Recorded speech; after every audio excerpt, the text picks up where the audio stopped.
Good evening, ladies and gentlemen. Welcome to Skyesports Champions Series Valorant, presented by AMD, powered by Router. It is Road to VCT. Right now, we are going to witness the match of rest of South Asian teams. Team Orangutan SA versus Team Brown Gunday Pakistan. Well, yesterday Prime 5 has given a very good performance with a clean streak of 2-0. So expectations from Pakistan team is also not less. I am Star Tanya. Alongside me it is Nikros. So Nikros, how excited are you about the day?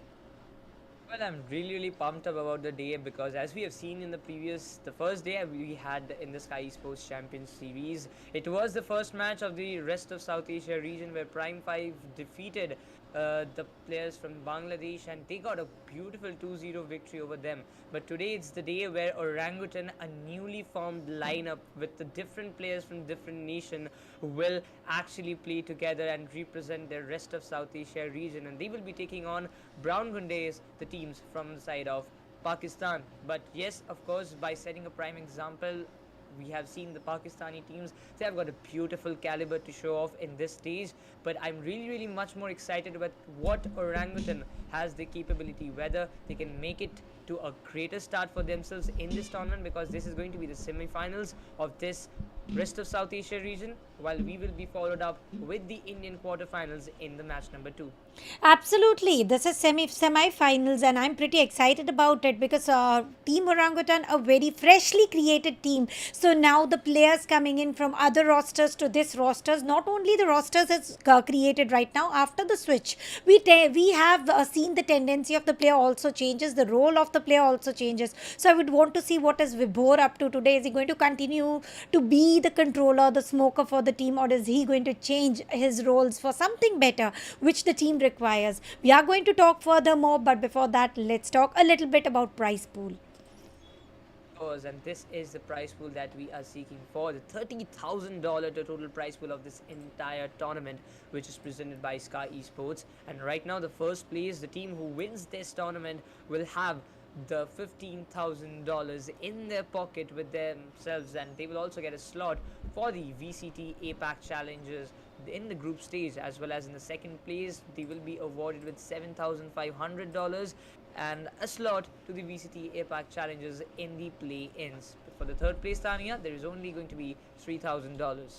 Absolutely. It is going to be $3,000 for third and fourth place. No matter if you are the second runner up or third runner up, you are going to take away the equal amount of prize pool. But my eyes always catch upon MVP, best IGL, and the best emerging player, of course. And this is what the tournament is about. The new rising star, and I want to see who is going to be that emerging player, that shining star, who is still lost in the galaxy, yet to be found. And I also like as soon as I say that galaxy, I also like the graphics moving behind, where the galactic view is also making me watch out. So I want to see which is that lost star who is going to emerge up and take away the extra $500. But for sure, this is a humongous prize pool, 30,000 worth of US dollars, and the split is also fair enough. And the title owner is not only going to win the Skyesports Championship, but also going to gain a slot in VCT 2022. So I think, Nikros, it is a strong win-win situation for the winner. Well, all the teams competing at this stage, they have proven themselves in the past times, and for that reason, they are representing their teams and their organizations in this particular tournament. And to compete for that particular spot and being in the top two in among those numerous amount of teams, those who have participated in this Skyesports Champions Series, I believe the best two teams, though we know this is going to be the phase one which we are seeing at this point of time, but when we move on to the next phase 2, only the 4 teams will advance from the phase 1 to the phase 2, where they're going to meet the 8 invited teams, those who have performed really well in the past, like other tournaments of Valorant. But definitely this time, the teams from the 4 teams, those who will advance, the 12 teams will compete in the phase 2, and the draw show will be done on the 16th of May, which will eventually decide that which teams will have their respective groups, as the groups will be divided into a group A and group B. Yeah, it is a long journey. The journey that has begun yesterday, which is going to be long lasting until 5th of June. But, ladies and gentlemen, fasten up your seatbelts for 31st May until 5th of June, because we very well know how important it is, because it is going to be a LAN event, and we very well know how emotional it is for the players, for the viewers, for the orgs, and everyone from production side towards the casters. So, each and everything is going to be emotionally remembered every single time. But the journey has begun. As I just mentioned it right now, we are still into the phase 1. India and rest of South Asia qualifiers, 10th May to 15th May it is. So I would definitely want to see about which are those teams who are going to make a move towards phase 2. So making it until phase 1 was already tough enough, but the steps are going to get tougher as the time passes, and I'm very sure of talking about phase 2, it is going to be even more difficult. Even the phase 2, we will be seeing those 8 invited teams, Tanya, and especially when the teams are getting invite, that eventually mean that they have shown their potential. For that reason, they're getting the invite in such a tournament, in such a phase.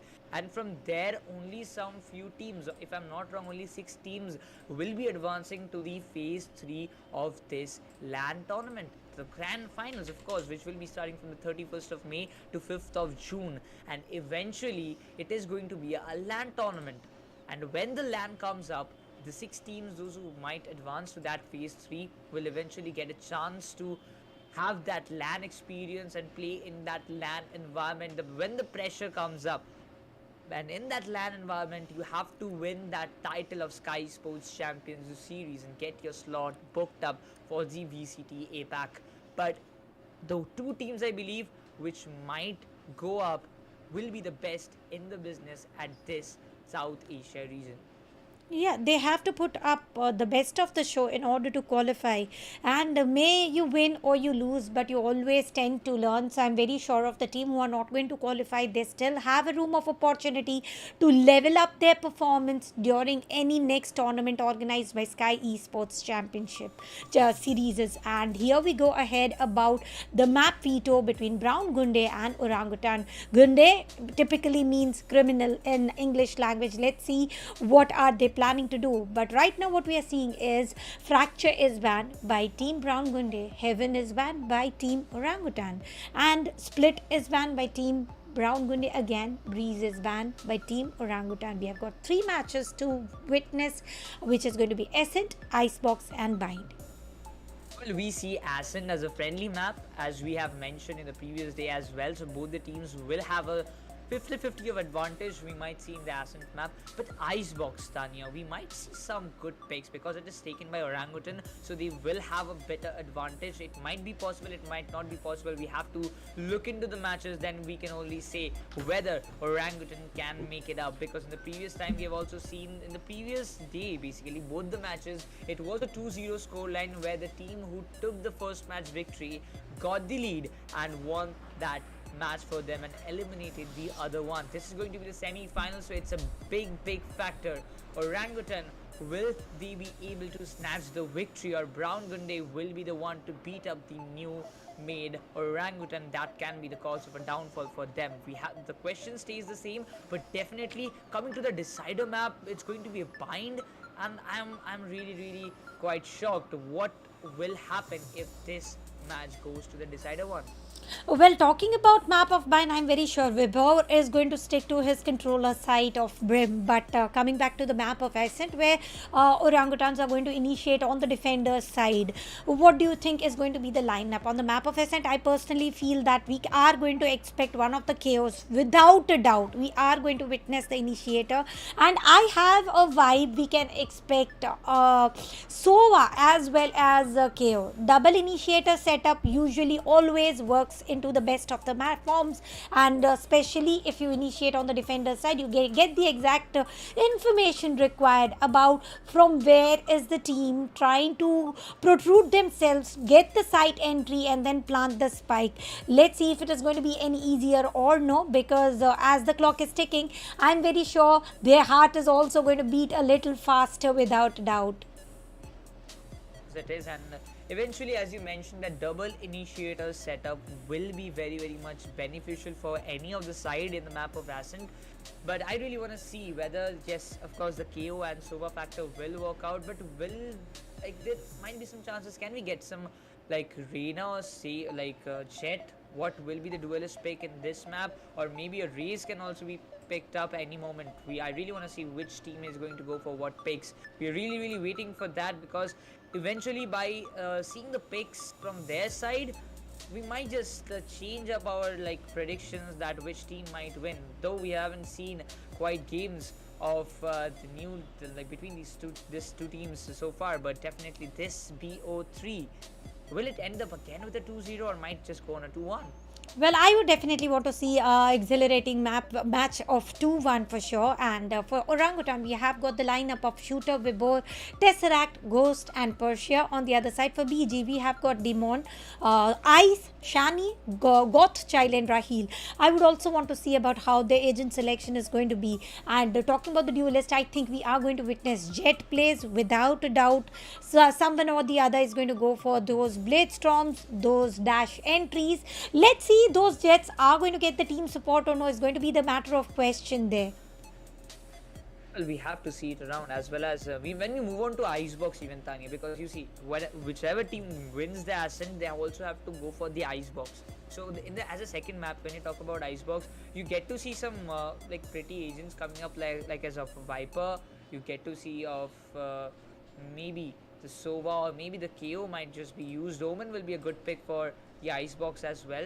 So we have to see, yes, eventually the Sage will be picked up in the map of Icebox because of the wall barriers that is being used whenever during the plant time, when we see like let it be A side, let it be B side, the wall always comes in a handy way to the planters, to the attackers side, and the Sage is a very common agent I really believe that team might go for, but we never know what the tactics and what strategies do the teams have upon their sleeves, and I'm really hoping to get some info.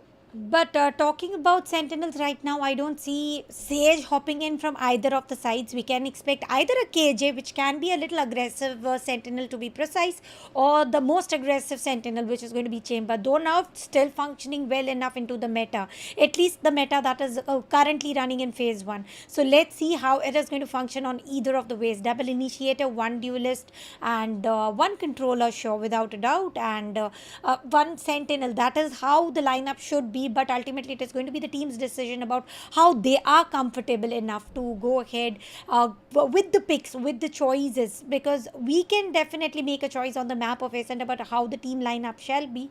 Teams shall be comfortable, players shall be the one who has to pick about their choices. Because that depends upon their comfort zone, the comfort agents they are really used to play in each and every particular map. You get to see not everybody has got the same pick for each and every map. They have got some different picks. Yes, maybe they are a player of controller, they are a controller player, maybe an initiator, or maybe a duelist. That depends upon them. So they have a variety of agents available for them at this kind of scenario. So they have got some multiple picks, maybe a Reina in different map and a Jet in different map, maybe a Raze in different map. You never know. But when it comes to bind, if it goes to a decider, when it comes to bind, I really believe that Raze can be one of a good pick from any of the side. If you are very used to with the double satchel and that those pain shell, yes, pain shell is very easy to just pop it up in any corner of that particular side, but definitely the double satchel, when you do it, when you enter the side, like flying exactly above the heads of the enemies, you go down and you shoot them down and you shut them down at that particular side. It's so amazing to watch it out. Absolutely, it is not only interesting for the viewer's perspective, but also on the within the team. Also, it is rejoicing to watch double satchel entry with the paint shell, or maybe the spray of phantoms, whatever the player is comfortable with, and getting those entry frags. And that is what duelist can do for the team. No matter what loss it comes, ultimately, even if he has to lose himself after getting 2 picks or whatsoever. And now what I'm particularly feeling is the entry fragger usually turns into an initiator, going for some blinds, immediately getting those much required first picks, and then comes the switch of play. So let's see who is going to get those entry frags. Talking about bind a little later, we are again going to stick to the very first map for the day, which is going to be the map of Ascent here. And talking about Ascent, we are talking about Jet right now. And apart from Jet, do you think we can expect any other duelist hopping in? Rena, I'm I'm not expecting much from either of the teams. Yesterday, you were just joking around. We can expect some Yoru plays hopping in, and lucky for you, we did get to witness Yoru plays. Yes, like Yoru can be a good pick. Even Race can be a good pick for the Ascent side, because we have seen multiple times many players have taken Race. In the previous day, we saw that in T69 match, Binks took that Race and Yeah. he just dominated the entire lobby. At first, Chilcott, he just destructed, like finished off the side of Chilcott in a very good way. 21 to 23 kills, if I'm not wrong, for the side of Binks alone. He collected in that in that second match, which was in the map of Ascent. So Race can be a good pick, but it depends upon those duelists. What are they Yeah. going to choose? Even you never know. Like, they can also use Reina to come up in the side if they are very comfortable with that one. Even the Yoru can be picked up, and if it comes, I'll be very happy to see a Yoru in the map of Ascent. You like those troll plays, don't you? But yeah, Exactly. sure, Euro is also fun to watch. The immediate teleporter coming in and the movement right on time. Everything, if at all, is lined up properly. Euro is one of the duelists who can go for 1v5, and let's see if we are going to witness a Yoru or no. But before that, if we had to choose a healer, I would say if they are going for double sentinel, Sage is going to be the best of the choices. And if at all they are going for double initiator, I would still stick to a KO and a Sova instead of a Sky. No doubt, they have got two double flashes to work with. Seekers, Trailblazers, everything is aligned. But still, I would personally prefer these two initiators to hop in the map of Ascent, because I would feel a little confident enough that if there is any destructive ultimate joining in and against them, you can immediately stop it. You can always keep your null command safe for the situation where you don't have to feel sorry about.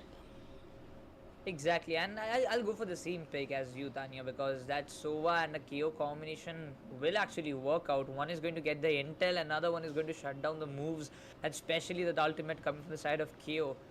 Geez, that's going to be really hard for the opponents to just cover up. Like, as we mentioned in the previous day as well, that, like, imagine getting like showstopper from the side of a Raze, and then it comes down to KO. He activates his ultimate, and that showstopper just stops it in that particular moment. Well, he's on the air, maybe a satchel has been done, and he's ready to shoot up, and then comes that ultimate, and it's all completely down, and Raze, that particular move is completely shut down. That person gets doomed at that position, and that's a nasty way to stop a ultimate. Like, let it be any agent, but that's really pathetic scene for the opponents. So, like, they won't be able to recover until unless that particular time period is done and the KO is settled up in a normal mood. But till that time span, he is going to be the most irritating agent for the opponent side. Absolutely, and being an initiator, you are able to nullify each and every, not only ability but also the entire ultimate setup. So nothing is going to function as planned. You have to be totally passive in terms of the play, and you have to totally rely upon gun power. How long can you rely only on gun power when all of the opponents, if at all it is a retake, they are relying not only on gun power but also on the weaponaries. Sometimes you get to see ARs or the mix of any other weaponaries, may it be operator involved, may it be SMG involved. So it is going to be a tough pick if at all that comes in. And if not KO, let's see which initiators are going to hop in. Without any further delay, let's see which team is choosing which players. Because the player picks is hopping up, we get to see Orangutan versus Brown Gunday, the map 1 of the BO3, match 1 of the BO3. The map 1 is coming up on the screen. It's the map of Ascent, and the picks we get to see from the side of Orangutan, it's going to be Shooter coming as the Jet, Vibor coming as the KO. Well, a change of agent, maybe an initiator coming up, and again, Tanya, thumbs up your pick. The Sova and KO duo is coming up. The Omen will be used by Ghost. Tesseract is going for the Sova. Persia will be going with the Killjoy. And the Brown Gunday side, it's all up to Tanya. Well, talking about Brown Gunday side, we have got Demons, we have got Ice, Demon going for the smokes, and there is going to be a battle of the equals between the smokes, Ghost versus Demons happening. And talking about the initiator, we do have a SOA, as I really wanted to see SOA and a KO combo. Raheel is going to go ahead and select the KO. Talking about Goth Child, we were expecting Sentinel going ahead as a KJ. Persia is also going to go ahead as a KJ, and it is a little aggressive Sentinel to be precise. And healers were the last spot on my mind to join in on the map of Ascent. But anyway, we are going to see a duelist, Shooter versus Shani. It is going to be the fight of the Jets as well. Let's see who slices and dices furthermore on the map of Ascent. And defending first for Team Orangutan, I would also want to see who is going to take care of the mid, and how are Team BG trying to push in. Are they going to go 5 stack entirely, all stacked up, or are they going to go into a split pattern, because they do have double initiator setup where they can utilize it very nicely. Either of the team has the same initiator setup, so I think a mid is always going to be checked before getting into the rush pattern. Of course, the mid side will be very much important area, especially those places where, like, as an attacker side, Brown Gunday, the players can enter from the mid, from that market side. They can enter and get a good control. Maybe you could do the backstab from the behind areas. But one thing is for sure, Tanya, as we have seen Shooter, he has got a brilliant gun power, and against that you've got Vibhor. Yes, he used to play as a Omen or a controller player in the previous times, but now he's moved to an initiator role. We want to see this new lineup. How are they going to perform? Because they're up against one of the good teams. Those have made it to this far in the semi-finals. It's not something that you must underestimate in the opponent team, because you're also semi-finalist. They are also a semi-finalist. So definitely, though these two teams clashing in this position, in this stage of this entire event, it's going to be much more interesting to see. Because to be honest, Tanya, at this point of time, Orangutan is a new team, and I'm really excited that how are they going to perform.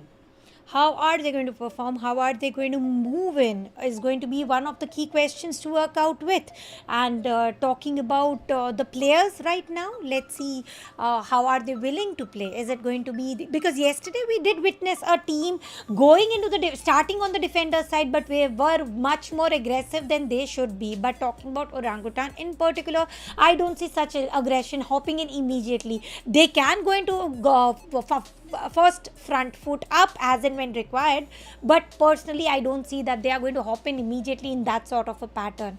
And on the other side, let's see what are the plans and what are the strategies for the team Brown Gundays as well. Without further delay, we are going to jump in towards the face cam of the players. The players are looking very calm, very composed, and prepped up all together. On the other side, for Ape Army Orangutan, they are also all set up, and the first round is already on. A good KJ setup has already been destroyed by Shani, and site entry will be taken with the cloudburst and a dash. Side entry has been done very nicely, and for now I believe that the Brown will get a good start, but no, it's not. Sova puts it down, and meanwhile gets the trade done, and Test Track will be eventually shut down. It's coming down to 4 versus 4 contest, and we get to see that Shooter's HP is very low. If you don't have a healer to heal their HP at this point of time, Shooter is barely surviving.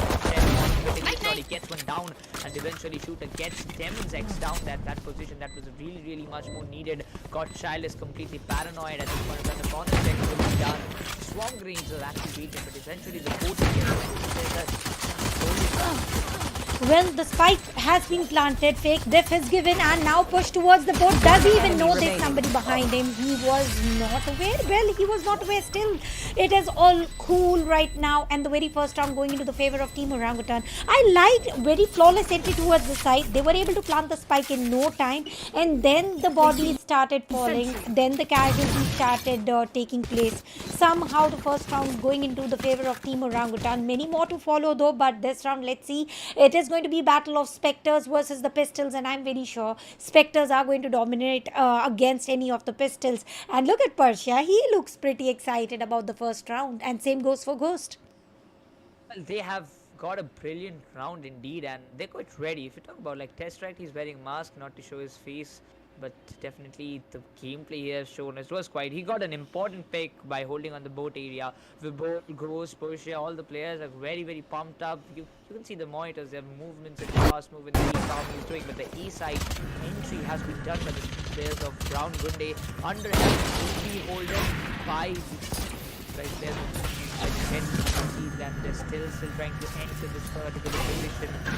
I'm really afraid whether Orangutan can get it. One enemy remaining. Spike down A. Like the kind of connection that he is in a very need, but it's a one-level person. This was a little pre-predictive here because we were very sure of Pistols versus the Spectres and the Marshals. There was no way that anything could have been done. But now again, talking about Team Brown, they are again going for they're going for Marshals. Ultimately, at least one player is spotted with Marshal. Rest all are continuing with the Sheriff play. And talking about EdZ here, he is also exchanging words with the teammates, and they do need to change some strategies because looking at the play mindset of play coming in from Orangutan, they do look a little they are first holding, they are allowing the site entry, and then the action begins, and it is that shooter is going to get the first pick, and Dashing is getting the second, but Shani for the rest is going to take down shooter. Still the battle is 4 versus 1, and I think it is all done and dusted for now. Single situation, and Orangutan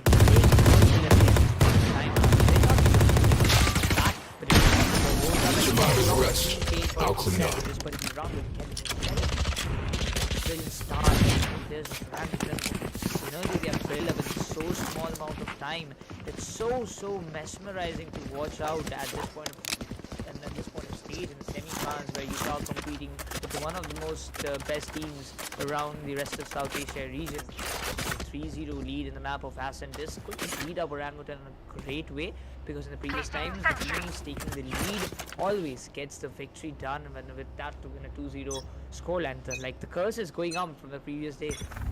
Well, what is catching my eyes is exactly the operator into the hands of shooter. I want to see how many picks can he get, and now it is going to be Brown Gunday trying to rush through the mid towards A, except for Gotchai. He's going to be the sneaky player here. Shooter is aware about his placement. Let's see if he's going to shoot right in front of the stage, and he does give some pot shots, though of no result as of now. He has also used the dash, but on the fourth strike he will be able to get one frag, and the story continues. It is the fight of equals once again. The player was traded. It is 4 versus 4. This is a 4 versus 4 contest coming up, and Orangutan loses a good one. So as the test track has been taken down, but meanwhile, Ice we get to see is going for the side of A Heaven and rotating from a different angle where nobody can spot it up. Vibor is coming up. He might just get some good surprise. Yes, he gets him down. No charges left. Shot by inside of needs to step up, but he gets spotted. He gets taken down. Persia will be there alongside shooter. 2v3 contestant. This might be the first round that goes in the favor of Brown Gunday. Might be, might not be, because shooter is still holding the side with the operator. Recon has been sent. Information might be gathered immediately, and shooter has got the angle, and he has reduced the fight for the equals to 2 versus 2. And here we go. He has also got a good view towards the spike, and Paranoia used right on time, and the support from EdZ also comes right in time. It is 1v2. The spike will be planted. Will Persia be able to pull the trigger of 1 versus 2 and continue the win streak of 4-0, or is it going to be the very first victory going into the favor of Team Brown Gunday? Well, I believe it's going to be a 3-1 scoreline, because looking to the placements they have holded up, Persia won't have that much of chance, but yes. One enemy remaining. Team A. And that's well. They died underneath our Orangutan loses their first one, but eventually a good start, and the operator will be seized by Brown Gunday, and that's not a great sign for the side of Orangutan. They might have got the economy done, but will it be enough? Oh, I guess the operator was not taken up, but look at the shots. This was the moment that everything might just change up, but this one is the bye phase. We get to see this is a 3-1 scoreline, and just one round. I don't think this will affect the ultimate impact of Orangutan. Well, talking about ultimates right now, we can see that Orangutan has got only Bladestorm ready on the other side. Lockdown and Bladestorm both is ready, and Bladestorm has already been activated by Brown Gunday. Let's see if Shani is going to go ahead and get those much required frags, or it is going to be a slow and steady side entry. For not even for once, we have seen them going ahead, planting the spike on side A. Swamp grenade will be used to delay the side entry. He does have shorty in his hand, and lockdown is also used. Now with that, the players will be forced away. Persia of course has taken down Demon here, reducing the players to only 3 players surviving. 5 versus 3, 2 ultimates used. Something is not looking good for this round, Gunday. Nonetheless, they can still pick up the battle. 3 is still a team. Persia is trying to overextend, and recon will be sent. Information will be gathered immediately. A random pot shots are also given by Tesseract for no result whatsoever. And look at Orangutan, they're not even utilizing any of the ultimates. Not at all, and they have got those available. The drone is coming up just to get it done. Yes, the position of Shani will be eventually completely compromised. The smokes are down, but 30 seconds left. Fall back at this position. The Bladestorm is ready. Rahil is giving the cover fire, which is very much needed for his side. KJ's HP is almost on a 50 take, but definitely Vibor holding on to that A side. You get to see maybe Ghost holding in the middle, in the mid. He might just get those spikes, which is crucial. He's going up with the flank. 10 seconds left. He's holding. The turret is ready, and luckily we can say that Ghost did not get spotted, but they won't have a time to plant, and eventually they want to save those guns that they carry at this point of time, and with that, 4 lead will be registered in the name of Orangutan. Big guns do matter, don't you think so? They were already on the verge of losing some rounds. They are ready to do that, but without big guns, I don't think they will be able to win those much required rounds. So something done very good. Let's see how are they willing to go ahead from here. 3 big weapons spotted, and now for the 2 players, they don't have much of economy to work out with. On the side of Orangutan, they are going to continue with the same pattern of 3 Vandals and 2 Phantoms to work out with, and Persia's got good economy as well, just in case for the next round. Even if they lose here, 0 point will be sent. So are the smokes. Shooter is going to hold a good angle here to keep a watch on mid, and as soon as the smokes are going to pop in, just look at the rush from Team Round Gunday. They are trying to get a site entry through the market area. Area looks quite composed, but they are trying to enter. Eventually they might just try to go from the mid to A rotation, and they might face Shooter at that point of time. Rahil is having some patience at this point of time. Not any such movements, keeping the balance down. He's waiting for someone to pick in. Ghost is having the constant visuals over this area. Some pretty shots are being taken. Cover going out. Eventually the smokes will be down, but with that, when we move on to the B side, there is still one player that is holding. It's going to be Persia. Eventually Godchild is also having the killjoy. He wants to take the vines, and they now want to take every possible but no Shooter. He gets taken down. The dash won't work out, and eventually Orangutan is the first one. And this time around the time with less of numbers, how are they going to perform? And the players have already got an entire side control, but before they could have noticed Vibor has taken one down. But in no time, they are able to eliminate an entire team of Orangutan. With that, this is going to be the score line of 4-2. And now we know why did they save the big guns. Why did 3 players move away from the side of Team Orangutan? They wanted to make sure if they have big guns, they are going to make a comeback stronger and make big moves here, and I think this was the round which proved everything what these 2 teams have within them to promote towards the semi-finals.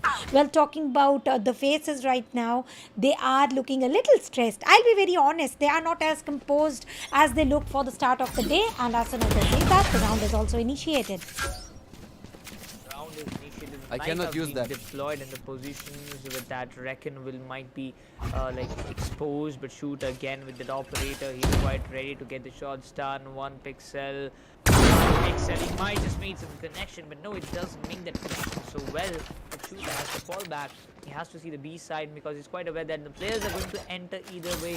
The B side, the flashpoints might just be used. Ghost is having the angle hold it up very nicely and very in a proper manner. He doesn't want to get those info out, but still any mistake from the side of Ghost will eventually mark up the entry of round 1 on the A side.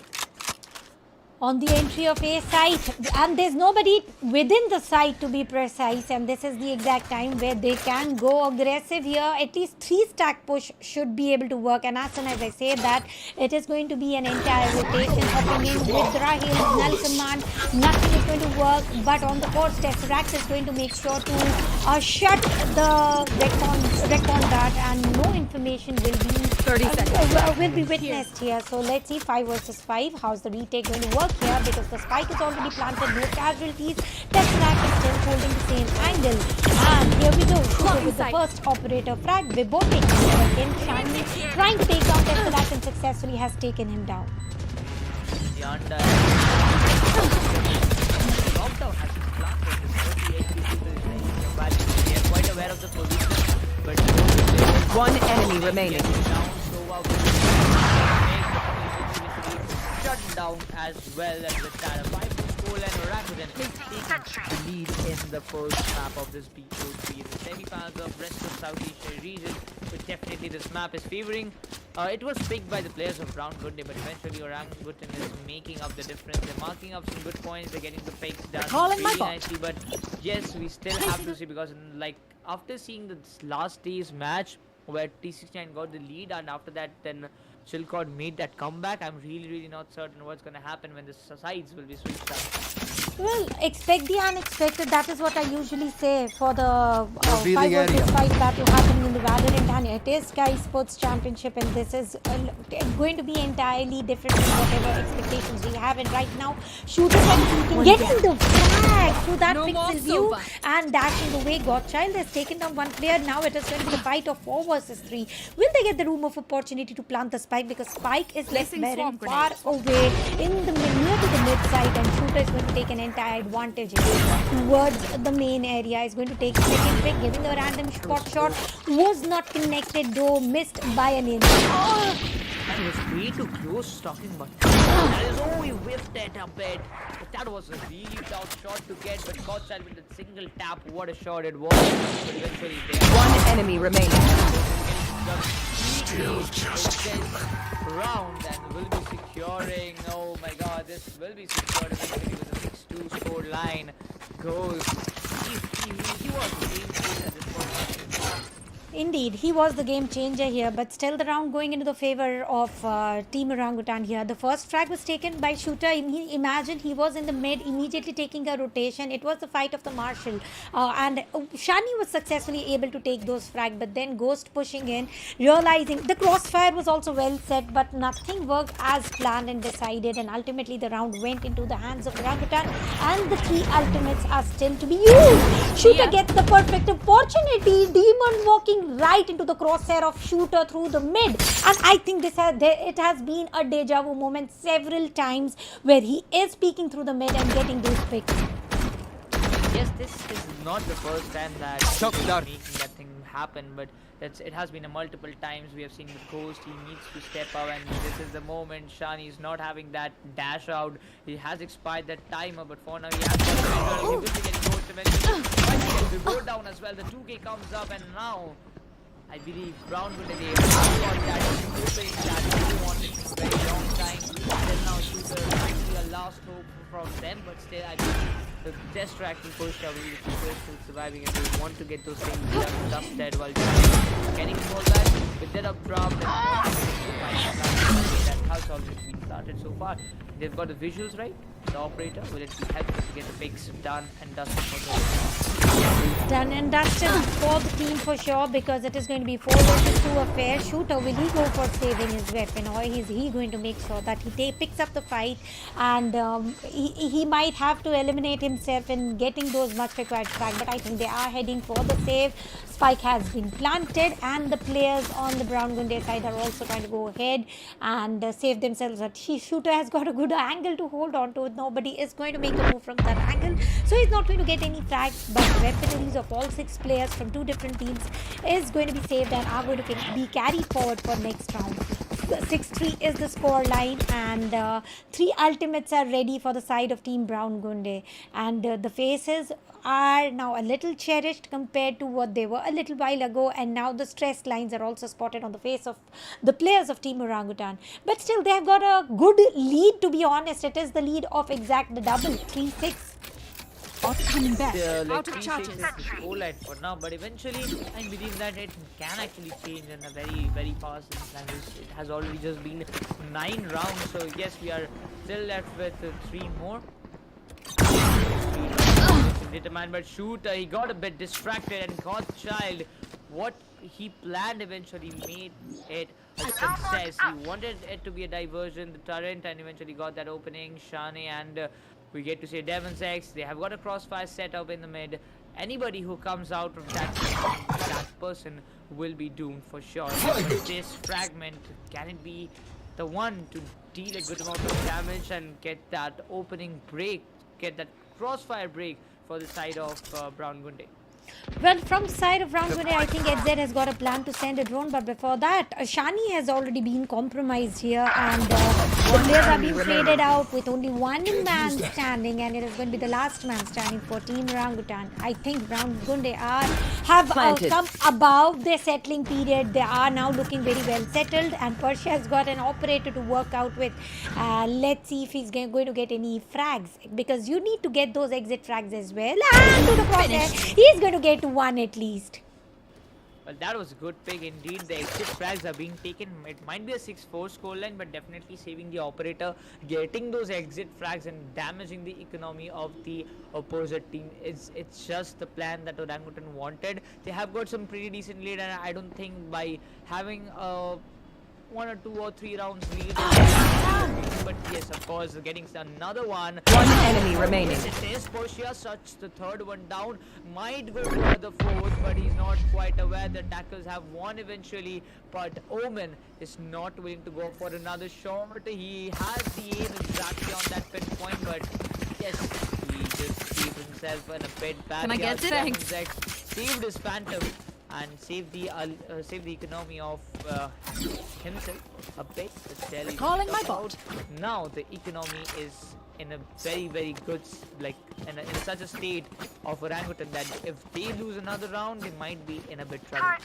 Well, talking about Persia in particular, I like how nicely he was able to make sure that the players lose their weapon is good, and now they are all left with the mix of Vandals and Cannons. That's when, as I say, that there's a great battle happening into the garden side. The players already waiting. Tesseract with that Hunter's Fury is able to take down the Hunter himself of the team, which from the team of Brown Gunday, and on the course, lockdown has also been placed, so the players will be forced to move away. No, that ghost was still holding the angle, and it was a triple finisher. Lockdown is not going to deliver furthermore effect. Last round A in the good half. round one, and this round going into their favor all because of Ghost. Sneaky play. That was indeed a sneaky play, and that too, when we see as a replay, holding onto the vine side, did not actually imagine that there might be so many players, but the 3K that Ghost did out of a position that was not expected, that was the key to the success. For the side of Orangutan, initially 7-4. Get out of my way! Be a 7-5. We have to see it around. The wrecking boat is coming. Shooter is ready. Shutting one down. Take flight. Tanya is very Enemy mark. With no healer, it's still fine. But look at Shani gets the opening frag here, and this is going to be a 3 versus 4 battle. Tesseract is still holding the mid, and it doesn't matter. Shani is going to get a hand on Phantom here. With that, he is also trying to go ahead and push in. Let's see how everything is going to work out. But were they aware that Persia was still into the market side and immediately getting a trade, fair amount of trades. It is a 2 versus 2 battle. But in real words, Shooter is barely surviving with 8 HP to work out with. So I would say there's nobody to work out with, but that operator is going to work wonders. You are getting one followed by the other as well. No, the player is going to make sure that Godchild just moves away of the vision of that operator crosshair. But he needs to collect the spike and then plant it, and Defending the spike, it's the complete responsibility of Shooter.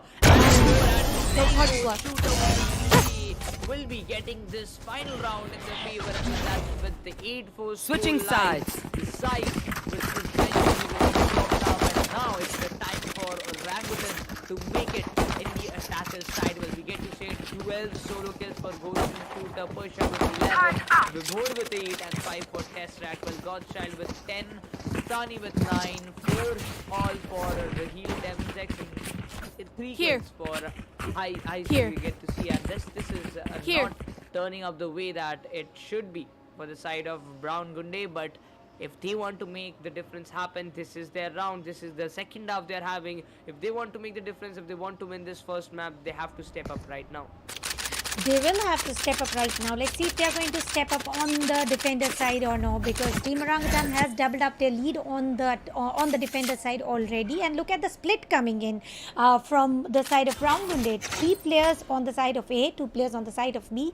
And I really don't know what is the exact strategy for Orangutan. They're all scattered all the way through the spawn side until side A and B. Nobody is making a move. Spike is still nearing to side B, but nearing to spawn as well. It is the battle of the pistols right now.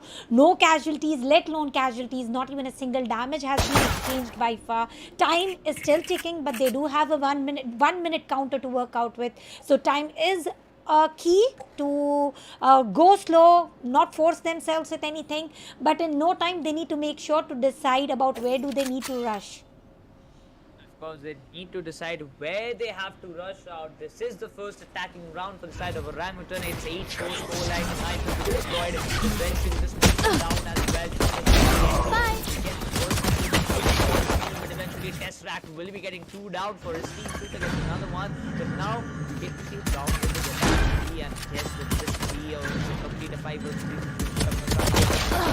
He might just get, but Tesseract shuts him down eventually with those classic shots. Brilliant coordinative team inside of Orangutan. One enemy remaining. For the side, but no more. Whiffs it out. The very trying to fix an HP shooter. That sucks. And yeah, he's happy. Look at the smile in his face. He jumps out of nowhere and he gets that kill point, and Orangutan seizes with a 9-4. A good triple coming in from Shooter and a good round as well, which is going to follow up with the mix of Spectres and Marshals. Let's see who is going to use that Marshal, because we have spotted Shooter going ahead with the operator frag. So I'm expecting him to go with Marshal, and as soon as I say that, no Marshal on the side of Orangutan, but it is going to be Shani going ahead with only Marshal. He has the hero Marshal. Usually we don't tend to say that, but everybody else is going to go ahead with the classic. But there we go. It was the fight of the Jets and fight of the Vandal versus Marshall, where Vandal one tap worked out a little stronger. When Shooter will get when Shooter and Shani both get Shooter will be eventually taken down by Godchild with that beautiful classic first shots. Ghost and the company, they have to just go for the A side. Nobody's there in the A side. Down. Getting one, might just get the second one. Tap shots. You want to go there, but eventually Tesseract will be shotted down. Ice will be there, holding the mid side. The spike is planted on the complete visualization might be available because it's coming down to 2 versus 3, while the Omen is in a very, very critical HP. This critical HP, well, still, he is a player. He does have a paranoia and a TP to work out with, and as soon as I say that, he's moving on to restart here. But look at Ghost, once again, a sneaky approach through the hell. He is able to take down 2 players already. Is he going to end up the day with the triple once again? Blinded for a while, 1 versus 2, and it is going to be a Z right. And yes, it's going to be a triple for Ghost once again. I think Ghost wants to make sure that he plays a better sneaky role, and thus he is an Omen. Omen is meant to go ahead and go for those sneakier moves, but rather using a good amount of utilities with that sort of play. He's pretty comfortable with holding those cheeky angles and getting those triple finisher moves and also the round into their favor. And this one was not flawless one, but fairly enough to reach the double-digit club for Team Orangutan.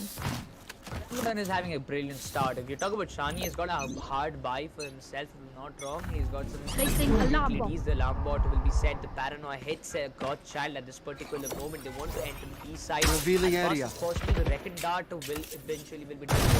And that Odin comes into the play. Ice is ready with those Shock dart. darts. Might be a bit effective and might just get some good amount of damage. Godchild with that beautiful phantom holding on the side. Random shots will be taken eventually to get to the this like the turret will be taken down. Shooter is ready with the dash.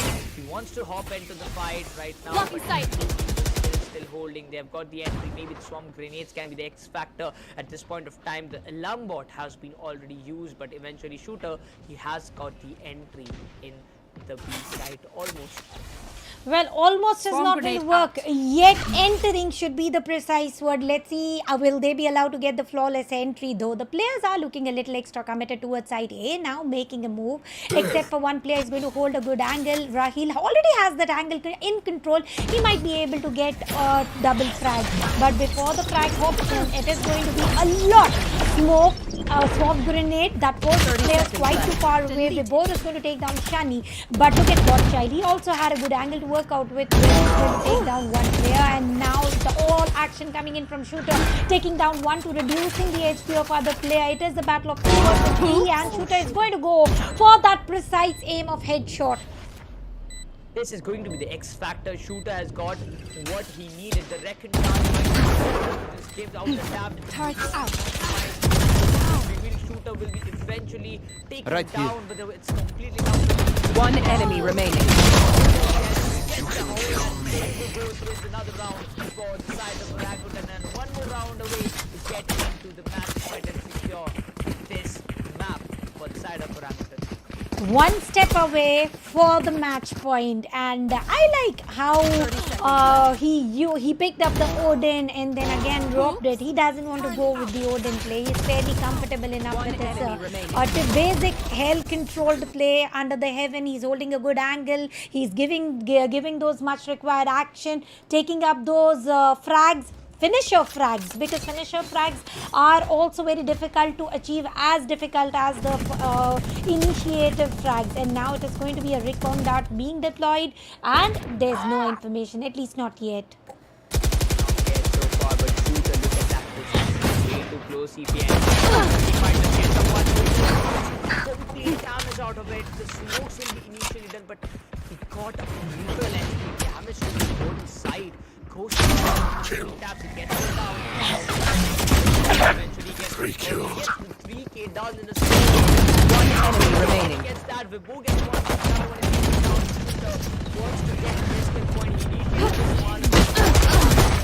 This one, and with that, both done. That's the match Gun here. point arrives for the side of Orangutan. Match point. One more round. They are going to seize the ascent in their favor.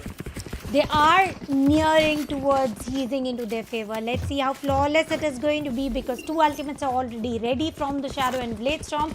Yeah, and that should be sufficient enough, except for Brown. Gunday has got a lockdown ready. They might be able to get a good control over one side, and to be precise, side A shall be under control. But the players are least bothered about side A. They are all stacked up on side B with the spike. So side B is a little extra contested, but Shooter through the smoke is able to take down Shani. Now it is going to be Shooter trying to push in through the market, but for a while with the grenade, the players are going to move away, and Tesseract has got an Odin to work out with. Now this looks a little fishy. We can see a good spray hopping in, and maybe a double triple frag finishers.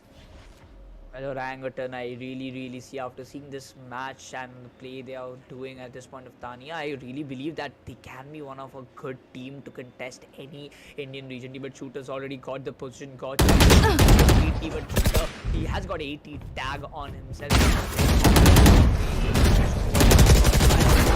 Eventually has to down, but for now the set has Nowhere to run! damage, and it won't be a good one for the side of Orangutan. But meanwhile, we get to say that Brown is there now down to 2. It's completely over. Spikes down. It might be the final round that Orangutan is going to make the play and get the victory sees in their favor. But there's no ghost this time, so no sneaky plays hopping in except for Blitzdorm coming into the action from Shooter. Let's see what sort of a ninja slicing and One dicing enemy play remaining. coming in. Tesseract is going to be the man to play Attackers the Odin win. spray and get those finisher moves. Attackers winning and giving a defeat to Team Brown Gunday. The very first map of ASIN going into the favor of Team Orangutan for Skyesports Championship Series Valorant presented by AMD powered by Router. A beautiful start for the Ape Army in the Skyesports Champions Series. So far in the semi-finals, they've got the 1-0 lead in the BO3, and eventually, I see it, Tanya. You see a new team forming up in like a few weeks ago, and then they come up with this dynamic performance. So much more to watch out for in the rest of South Asia region. You get to see Prime 5, you get to see Orangutan. What more teams are coming up in this particular region? We can see in the finals of the phase 1. I really want to see Orangutan versus Prime 5. Whoa. Never wanted this to contest. Now that is going to be pretty quick that you are demanding. We have got a long way to go for the same. But talking about this particular map, I think Orangutan had a good lead for the start, where the lead was almost getting equalized by Team BG here. Unfortunately not matching up, because it was the fight of the equals. Both the teams have fought enough battles and equal battles to reach the scales where they are now. Now it is going to be Team Orangutan going one step ahead and one map away. And now next map is going to be of their very own choice, and I think Nikros, this is exactly what Team Orangutan wanted. This kind of start, everything wants that kind of start, you see, Tanya, because the 1-0 lead actually keeps the motivation up, and like Orangutan actually showcased this entire ASIN map in such a in an easy way that it looked like they're just playing a normal match and they're just like grinding up for themselves. And yes, I would say that Brown Gunday, it was their map pick, but still they failed to secure this one.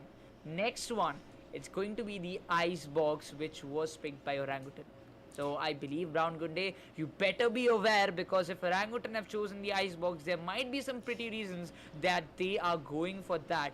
And eventually, if you can turn the tables around for yourself, it will be much more beneficial for you guys.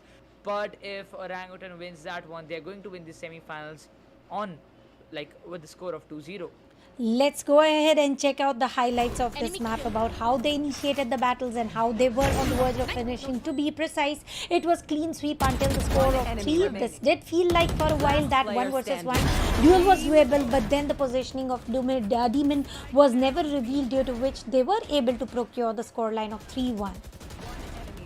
That was a score, but eventually back to back this 3K coming from this shooters. Every operator shot in the mid, Tanya, actually connected really well.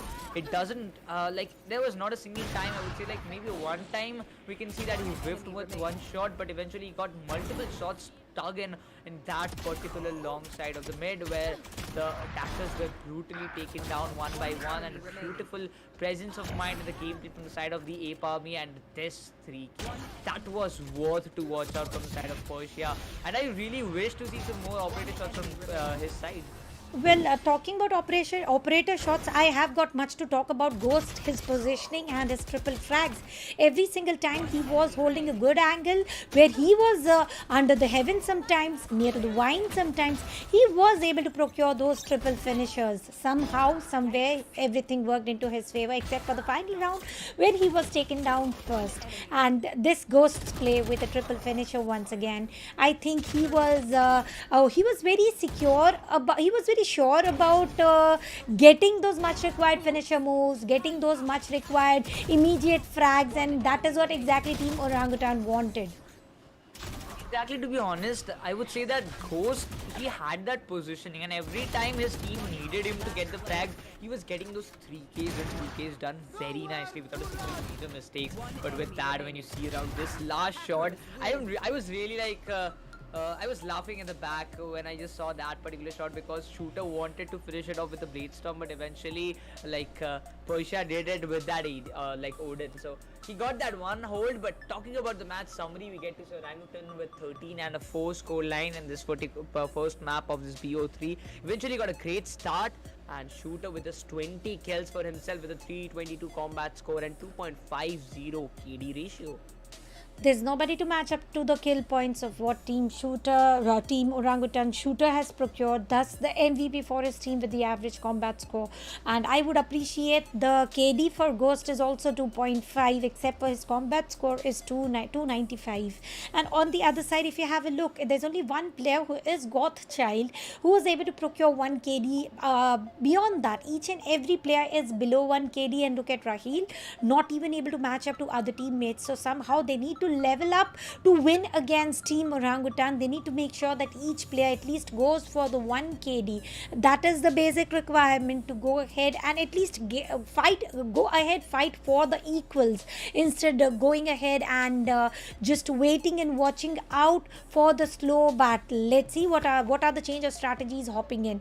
But I personally feel Vibor was also fairly good, not as a smoker though, as an initiator here, and Tesseract as a SOA. I'd also like some combos hopping in for Tesseract and Vibor, where the flashes and recon darts were used right on time, where the site entry was given. And talking about Shooter, I don't know how many times was he able to hold on the same angle of the mid and getting the same sort of operator picks multiple times.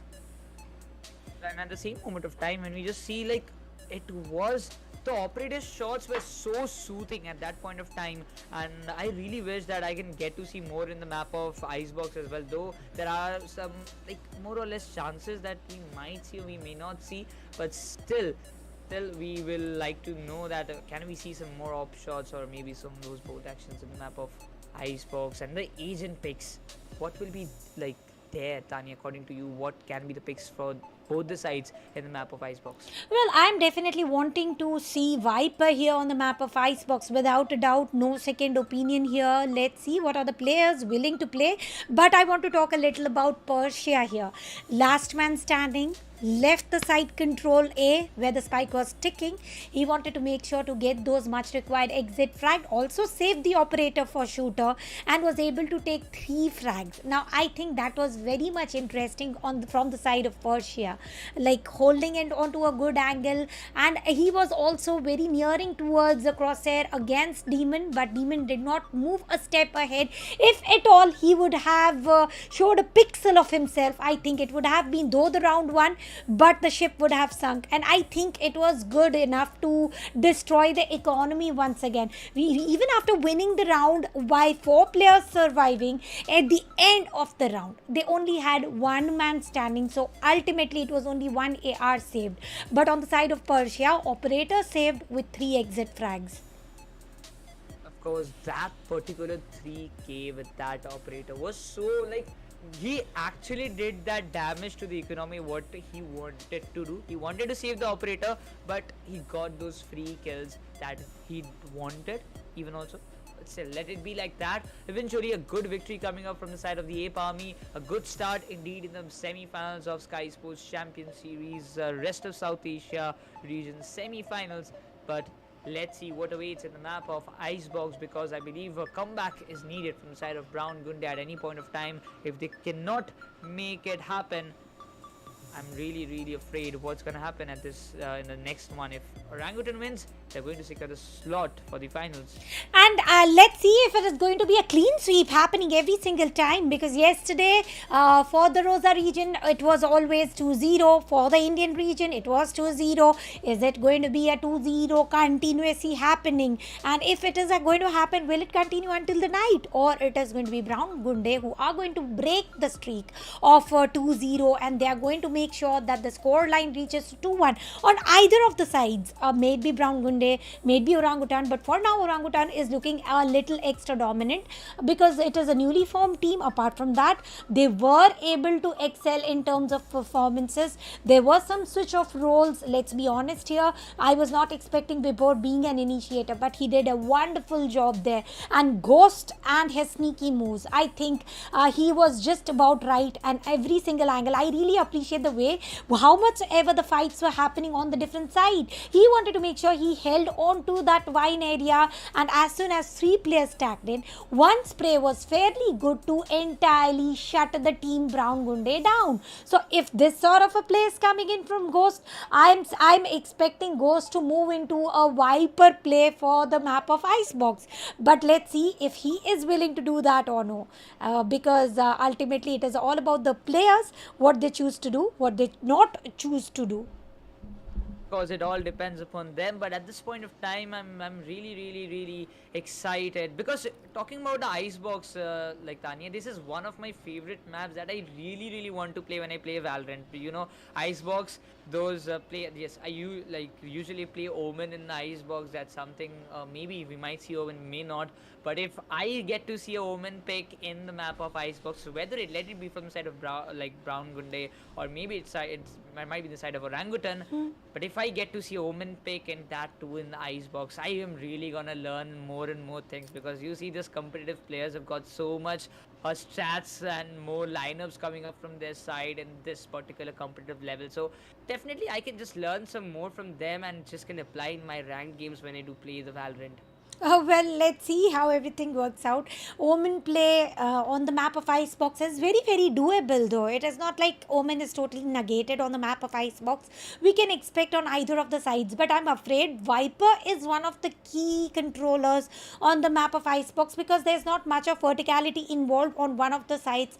A lot of verticality involved on the other side. So on the side B, to be precise. So we can expect a Jet hopping in once again as the duelist, and I want to see Shooter once again going ahead with the same operator shots, with the perfect blade storm. He was just about right. What Jet has to do, he was able to do that against Team Brown Gunday. So I would want to continue with the same lineup. Now Shooter continuing to be the duelist of his team as a Jet. Now imagine if we are going to witness other player going in as a Viper, but still on the map of Icebox, I think double initiator or maybe double sentinel setup should also function fairly good. Like, I believe Chamber can be a good pick, though it's nerfed a bit, but still I would say even one trap can make the difference for the backstab. And if you get the one trap while entering the A side or B side, you can assure that your back is quite safe, and anybody who comes for the backstab, you can get a chance or get a call that yes, there is a one person coming from the backyard, to get a look out there. And because in the Icebox, I believe maximum times you get to see at least one or two players coming from the back end and get those picks done very precisely. So I believe Chamber should be there, or either way KJ should be there because of a alarm bot or something, because you need to check out the backside, or one player should hold it. Absolutely. Let's talk a little about the map veto once again. Map of Ascent going into the side of Team Orangutan, which was the pick of BG there.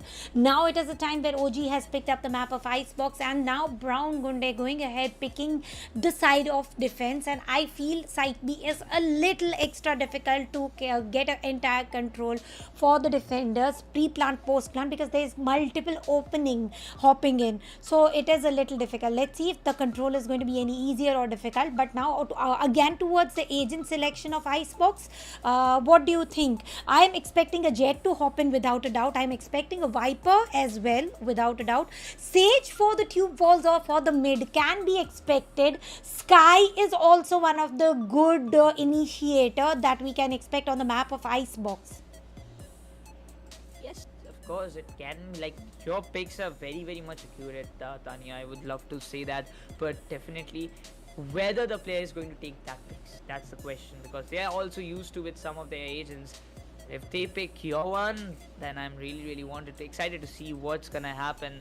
Those Split, Breeze, Fracture Heaven, these 4 maps won't be played. You get to see these 3 maps. If anyhow Brown Gunday wins this one, we are going to see a decider which is going to be the map of Bind. And if Bind comes up, well, we never know, because that's going to be decided. Anybody's game it can turn out to be. Well, let's see if we are going to go towards the decider map. But Nikros, I feel that 2-0 is still going to continue no matter what. Because if we have a look at the score line since yesterday, I feel the way Orangutan has performed on the map of Ascent, they are going to continue with what they have set up. They have set up a good benchmark here. Now, with that sort of a benchmark, I personally feel they are going to make sure that they continue with what they have planted. And until and unless Brown Gunday decides to entirely uproot their seeds, and I think that is not very viable to say with the score line with what Orangutan has won just now. Well, I'm really much more interested, because Orangutan, they have got the momentum, they have got the confidence built up by getting a 1-0 lead in the BO3. And right now, when we see around this kind of places, this 1-0 lead can eventually bring down the morale of the players of Brown Gunday. If it does, I'm really afraid that Brown Gunday might suffer another loss of this map, and this might end up in the win side of Orangutan. This might end up in the win side, and that means that BG might get eliminated. And they have been battling enough wars to win this battle, and let's see who is going to step up a little, so who is going to move ahead a little towards their journey of Skyesports Champions Series of Valorant. Because the journey is, as we have always been mentioning, the journey is not of any ease. It is going to be a little turbulent as time passes. You are going to have battles against the team which are going to be even more tougher, because performance towards, right now it is the fight of the equals. These two teams have fought exact amount of battles to reach towards the slot where they are now, but for the next battle they are going to compete against the team who has equally again qualified. So fight of the equals, sure, but then the experience, the team, the synergy, now that all factors are also going to get counted. That is going to be a factor, but for now, when we see, we are just pumping up in just some minutes or seconds to hop into the match, because the agents will be picked very shortly. And there it comes, the Skyesports Champions Series semi-finals of rest of South Asia regions. Orangutan versus Brown Gunday. The defender side is being taken by Brown Gunday, where we get to see Demons going up with the Viper. Toa will be taken by Zeiss, and Jet will be taken by Shane. As always, Chamber is taken by Gotchal. That's a nice pick coming up. And Reina is being used by Rahil M. Will this pick, Stania? I guess they might have a chance of comeback. Without a doubt, I was expecting Vibor going in as a Viper. Damon was a smoke, was a controller there, used Omen smoke quite wisely, and now I know why he is on the Viper. So we are going to witness Viper on either of the side. And as we were talking about, we can get to see a Sage here as well. Talking about Sentinel, we have Gotchild as well as Persia. Persia is going to remain the same KJ play, but except for Gotchild, he is going to switch his roles from KJ towards the Chamber. Shani is going to be the duelist. Right now he was the duelist, he's going to continue his role. Shooter as well is going to make sure of what he is, except for Rahil. Now this is going to be a double duelist setup. Let's see how this duelists are going to work in on the defender side. For sure on the attacker side this is going to be very helpful, but how it is going to function on the defender side is going to be a question. But on the contrary, talking about team Orangutan right now, they have got a good controller to work out with, and they have got a double sentinel setup. So for sure the defense system looks a little stronger for team Orangutan. Well, I do believe with this lineup, yes, there is a possibility, as Vibor is using the Viper, and we cannot see any yes, he's got a smoker controller we can get to see, but an Omen would have been a good pick, I believe, but nobody has taken that Omen. I'm a bit disappointed by seeing, because I wanted to learn some Omen tricks, but never mind. Let's let them play their own game. But for now, Shooter, Vibor, Tesseract, Ghost, Persia versus Demons, Heist, Shane, Gotchal, and Rahil into the decider map. Whether this semi-finals will hop in to the next stage in the decider map, or is it going to stay as always in that same position? Well, the positioning is definitely going to matter a lot. I personally feel that the Viper selection is going to go ahead and get an entire side control, and the split is going to be like 2:1:1. One is going to be the tube side control, and as I said, no sooner did I say that we already have the screen onto our faces. Side A is going to be having total of 2 players, and the mid is going to be totally contested by Rahil. Let's see how well is he going to pass on the information and also get the frags. Maybe or may not be. Side B on the hands of 2 players. Shani is trying to get a picture clear about who's going to enter, how and when, and the players are already on the sneaky entry. The shots are being exchanged, the bounces are being delivered, and Godchild has taken down Shooter already. That's a good start, starting from the side of Brown Gunday and getting a good pick against Orangutan. It's a like I would say a bingo coming from this side. They've got the walls up, they've got the chance to get the plants, but the B side entry, Reina is holding on so that he can just get the flanks done. Tesseract is in very low HP, might get taken down eventually as Shani is getting plenty more of shots again going in that direction particularly. Soba is surviving in a very low HP. Tesseract, he doesn't want to get this thing happen. The Ghost is planting up a spike eventually. He will be taken down. Reina has got it done. The Wrecking Bolt has already revealed the locations, and the Sage pick, I told you, I believe, Tanya, that the Sage can be a good pick in the map of Icebox, and eventually they have taken that, or I wouldn't have taken that, and I believe it does help them to win this one as well. For sure, Sage the Sentinel on the main One map of enemy Icebox, a remaining. little compact is going to be very, very useful without a doubt. Wall has been used, Spike has been planted, Demon will be the last man standing. He is going to be spotted in no time. Let's see that how everything is going to work out, and as soon as I say that, Vibor is going to put a shutdown to Demon.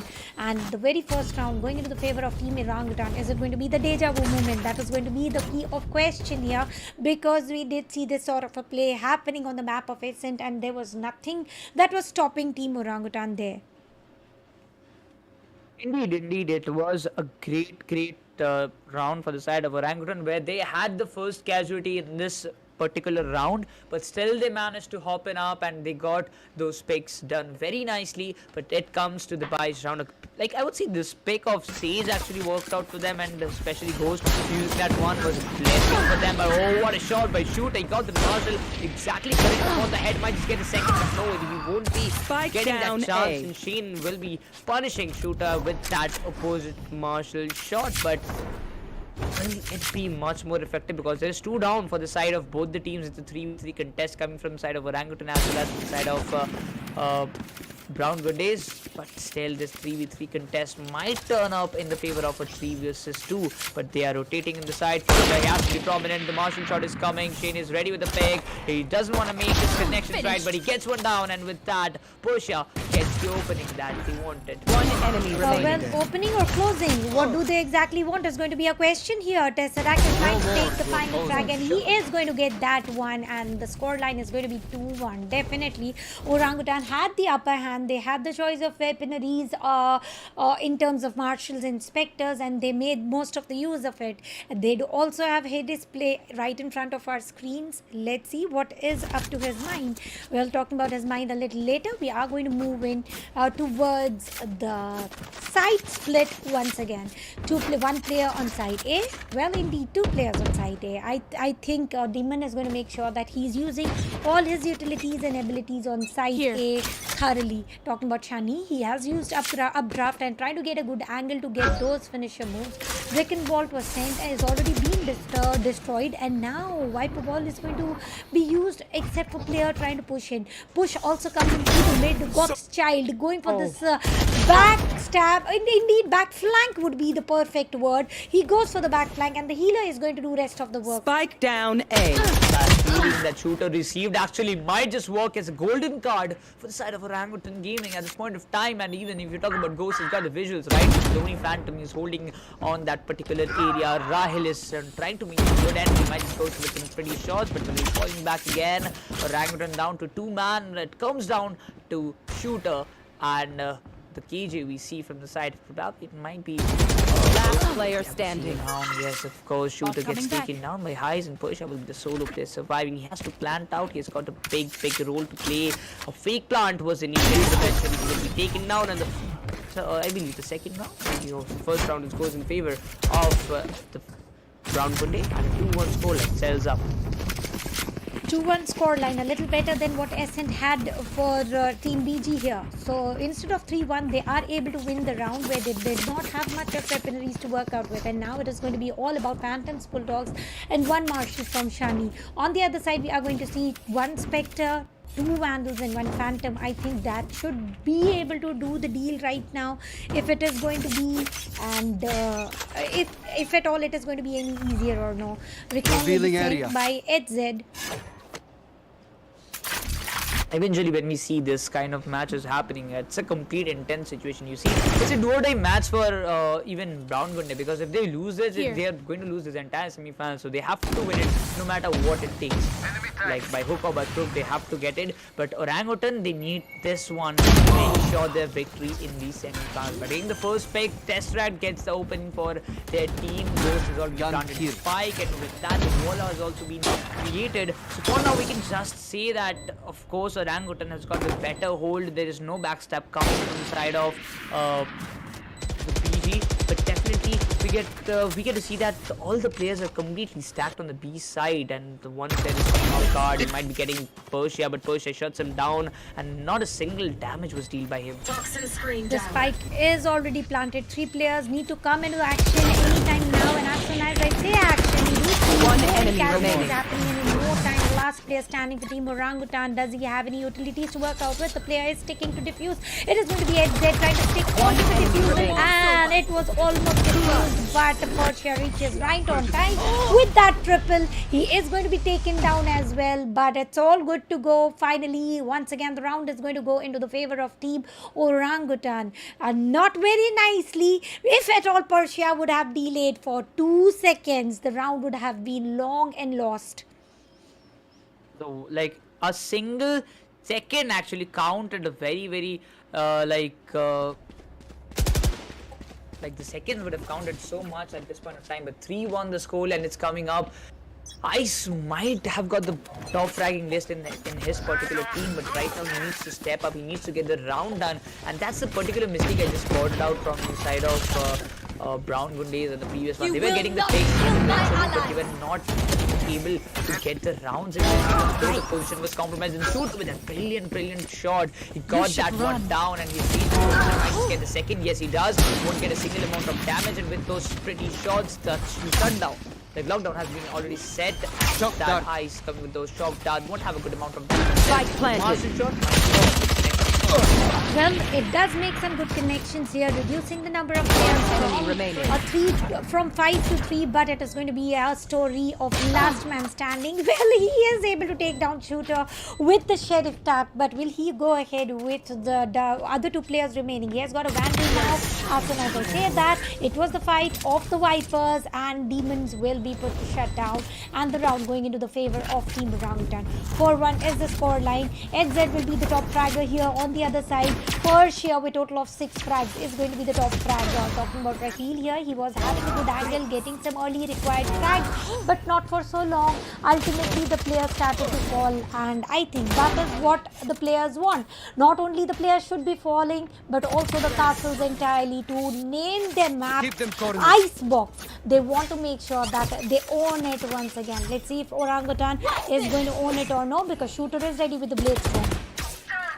Shooter is ready with the Blade Storm. He wants to go out. He wants to get those picks done by himself. But the Hunter's side of Ice comes up. He might just get the Blade Storm gets Raheel down. He gets the second. He gets the opening and entry in the B side. What his team wanted. He gets the Phantom in his hand. Persia will be planting this time with that wall cover. Spike that planted. the post is made, and with that some pretty shots coming up. 2 players are still surviving. Shooter gets the 3K. Might have a chance of the ace. Oh no, he shuts Sean. Like Shane just shuts Shooter down at this point, and still 2 versus 4 situation continues. Gundays might be in a bit nervous situation. Well, nervous or not, the clock is definitely ticking. They need to make a move right now, and Venom has been spitted already. There's no way they can move in. Swarm Grenade has also been utilized. Once again, Vibor is using his Viper Spit, and let's see, Venom spitted here is going to do the work for a while, but Persia is going to make the run make the rounds of guns work a little faster than any other abilities and utilities. With that, attackers are going to win this round as well. But Shani is going to survive with the operator here. I think that is going to deliver a lot of frags later on. It took everything to save the operator, and I think it was a wise decision at this point of time coming in from Brown Gunday. Eventually was spotted. You see, Ghost spotted him down. He got some pretty shots connected, was not able to confirm it because of the timer, but 60 HP, he did the damage. But this was the moment. Shooter got one down and he got the third. He got the triple as well. He got the 3K very nicely until and unless that operator shot arrived. But Shooter again with that River Vandal is ready. He spotted Ice. He's got the position done. He's exactly over the fuse. He will be getting Ice down there. And with that, this position looks very hard for the players of Brown Gunday to capture, because the Icebox is going in favor of one way too much in the favor of Orangutan. They might just rotate towards the A side. They might be faking up in the B, but still, like I would say that Brown Gunday, they've got a brilliant hold on the B side entirely. Only Reina is the one who is holding the A side particularly, and all the players one by one, they're entering the site and will try to plant it out in the A only as well. But they do have one player holding on to. How many players will this one player be able to capture? And as soon as I say that, Ron has already reviewed about how many players are there, and they are going to pick each and every advantage here. Right on time, swarm grenades are also used, and so is Tesseract taking down Raheel with the response. He did have enough information though. Now Tesseract is also trying to reunite with his teammates. It is the battle of 3 versus 4. Blitz as well as the Viper's Pit is going. Viper's Pit is going to be very much active. So this is the will be planted, and it is already done. And look at the swarm grenade. They are also placed right on time. Before moving out of it and getting the frags and giving a finisher to Shani. It was operator versus Vandal, and I think this round was saved totally by Vibor. Maybe Alt, maybe frags, may it be Venomous Pit. Everything was working wonders. Snakebite to be precise. At this point of time, the openings created by those players, this is the beauty of the game. You see, if you play on the pace, it's so easy to conquer any side, but definitely it was used so precisely, and Vibor especially got those kill points so nicely, and it was so better to watch of this kind of picks taken by the Igel himself, and giving the motivation to the entire team to get the picks done, because we get to see Orangutan has got a brilliant set of players like Shooter, Vibor, Persia, get to see Tesseract, as well as those beautiful player lines they are having. But meanwhile, the lockdown has been set up by Persia, and now they might just get the site entry very easily, and they can also have a plan to very nicely. But they're still waiting. I don't know for what they are still waiting. They might just rotate, but eventually when we talk about Sheen, he's holding on the A long side, A main side. The spike will eventually be planted. The heal will be done for himself, and I believe Ghost, he has got some backup coming up. It's a complete 4 versus 5 situation, while we get to see that Orangutan are in a one-man loss. With that deficit, will they be able to counter? They are very immediate with the spike. Women is already trying to reach there, but Swarm Grenade is not going to allow it so flawlessly. And Tesseract is also taken down for a while. Snakebite will be sent, and this is exactly where the Ghost is going to make the opponent vulnerable and get them dragged down. Last player standing. Placed on time, but the Blade Storm from Shani is going to do wonders, taking down Ghost. Does he have enough time to defuse the spike? It is almost done, and he doesn't have. Attackers winning it 7-1. Oh, it was so close. Point, I would say some 1 or 2 seconds, maybe 1 or 2 seconds could, 1 second could have made the X factor in this one. We can see the coach of Orangutan, Hades plays. He's just sitting in that position. He's analyzing the team game. Might just go for a timeout, but eventually when you see the cams are on, the players are ready to just rise and shine. The 7-1 scoreline, Orangutan taking a mass lead, and what won't be possible for the side of Brown Gunday to just get over this kind of lead, because particularly if any team just makes it up to a huge amount of lead and very starting of the game, it's very difficult for the other team to make that I would say that lead down. In the second half, though, Ghost gets Demon's X down at that position. Shooter is coming from a different angle, but right now Shane is having that operator one pick, which eventually is rested up, but no, it's not. Shooter gets another one. The plant will be done eventually. Spike Another planted. round might just go, but the Hunter's speed is being activated. Might just get them all one or two picks out that position. He deals good amount of damage, but indeed we get to see Shooter with that River Vandal. He's having the complete aim fixed on that spot. Well, that spot is totally fixed with the crosshair, but is he going to get the frags or no? Because Tesseract is taking down remaining. 2 frags for himself. Is it going to be a triple finisher, or the third frag, which he potentially is trying to get, is going to be taken down by someone else? And Gothchild with a double as well. And here comes the savior once again. Vibor will put the shutdown to Gothchild, and the scoreline is 1-8. And now we know why Icebox was chosen here by Team Orangutan. That's the thing I said earlier. Like the way Orangutan started, and the supremacy is continuing from the previous day. Tani, if it might be a coincidence, it might not be, but the team who is getting the first round lead. I'm not talking about the win, I'm talking about the lead from the very first match. They are getting the victory, but still the match is not over. It's 8-1, I know. The winning chances of Orangutan are way too higher than the side of Brown Gunday. But if they anyhow manage to get these things done, it will be really beautiful. Meanwhile, the martial shots are being done. The drone has been deployed. Holding might just not make the connection properly, but Shooter is going with all out at this position. He needs 2 orbs to get the ultimate, the Blade Storm coming up in this match. But for now, they have got some different angles to hold up. They need to enter the site, and no openings have been created so far. Here, no openings here, but the site is going to get captured in no time. They are not willing to go site A. They are all committed to site B no matter how many rounds. They have played in totality of 9 rounds, and I don't think they have tried to push in the same pattern on site A more than 2 to 3 times. Going for the same strategy as of Vibor, trying to make the opponents vulnerable with the snake fight, and Tesseract on the court is going to take down EdzRI. Shani has taken down Vibor. Without Vibor, is the play going to be very same, because Shooter is still surviving. He's going to take down Raheel. It is going to be the fight of 3 versus 4. As soon as I say that, Gothchild has activated his Gunday force, taking down Shooter already. 3 versus 3. Sage has got the resurrection ready. Will it come to an action? Gothchild with a double. 2 versus 2. 2 versus 2 is coming up, and take note, it might be a 9-1, it might not be, but oh, Gothchild, he whiffed that shot. Coming up, but still gets the poke, and eventually the second one for the side of Brown Gunday. It comes up, and Orangutan loses the second round of Icebox, and Defenders gets this round in their favor, and 8-2, the scoreline settles up. But will this bring up the momentum for the side of Brown Gunday? Though the economy is still quite high for the favor of, if I'm not wrong, for the favor of Brown Gunday. I'm seeing they have got a good number of trades for their one. They've got almost 5,000 trades coming up, but still a good buy from the side of Orangutan. Shooter with 11 solo kills, with the highest kill getter from the side of Orangutan. Absolutely, he is the top fragger for now, and let's see how many more frags is he going to go for. Gothchild this time, but it took so much to win that round. Let's be honest, Viper's Pit was utilized, Tour de Force was utilized, and ultimately they were able to make the scoreline to 8-2.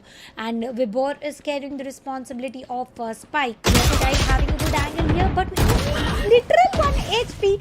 How long is he going to survive? Shooter through the nest is trying to peek out of it through the zip lines. He's going to get a frag. If he or no, Raheel has already got a good frag and already got a dismissal, but Shooter had got a better angle there. He's going to take down Raheel. It is the battle of 3 versus 4. They have got an entire side control, and here they go. Wall will be placed where Vibor is going to make sure to plant the spike immediately.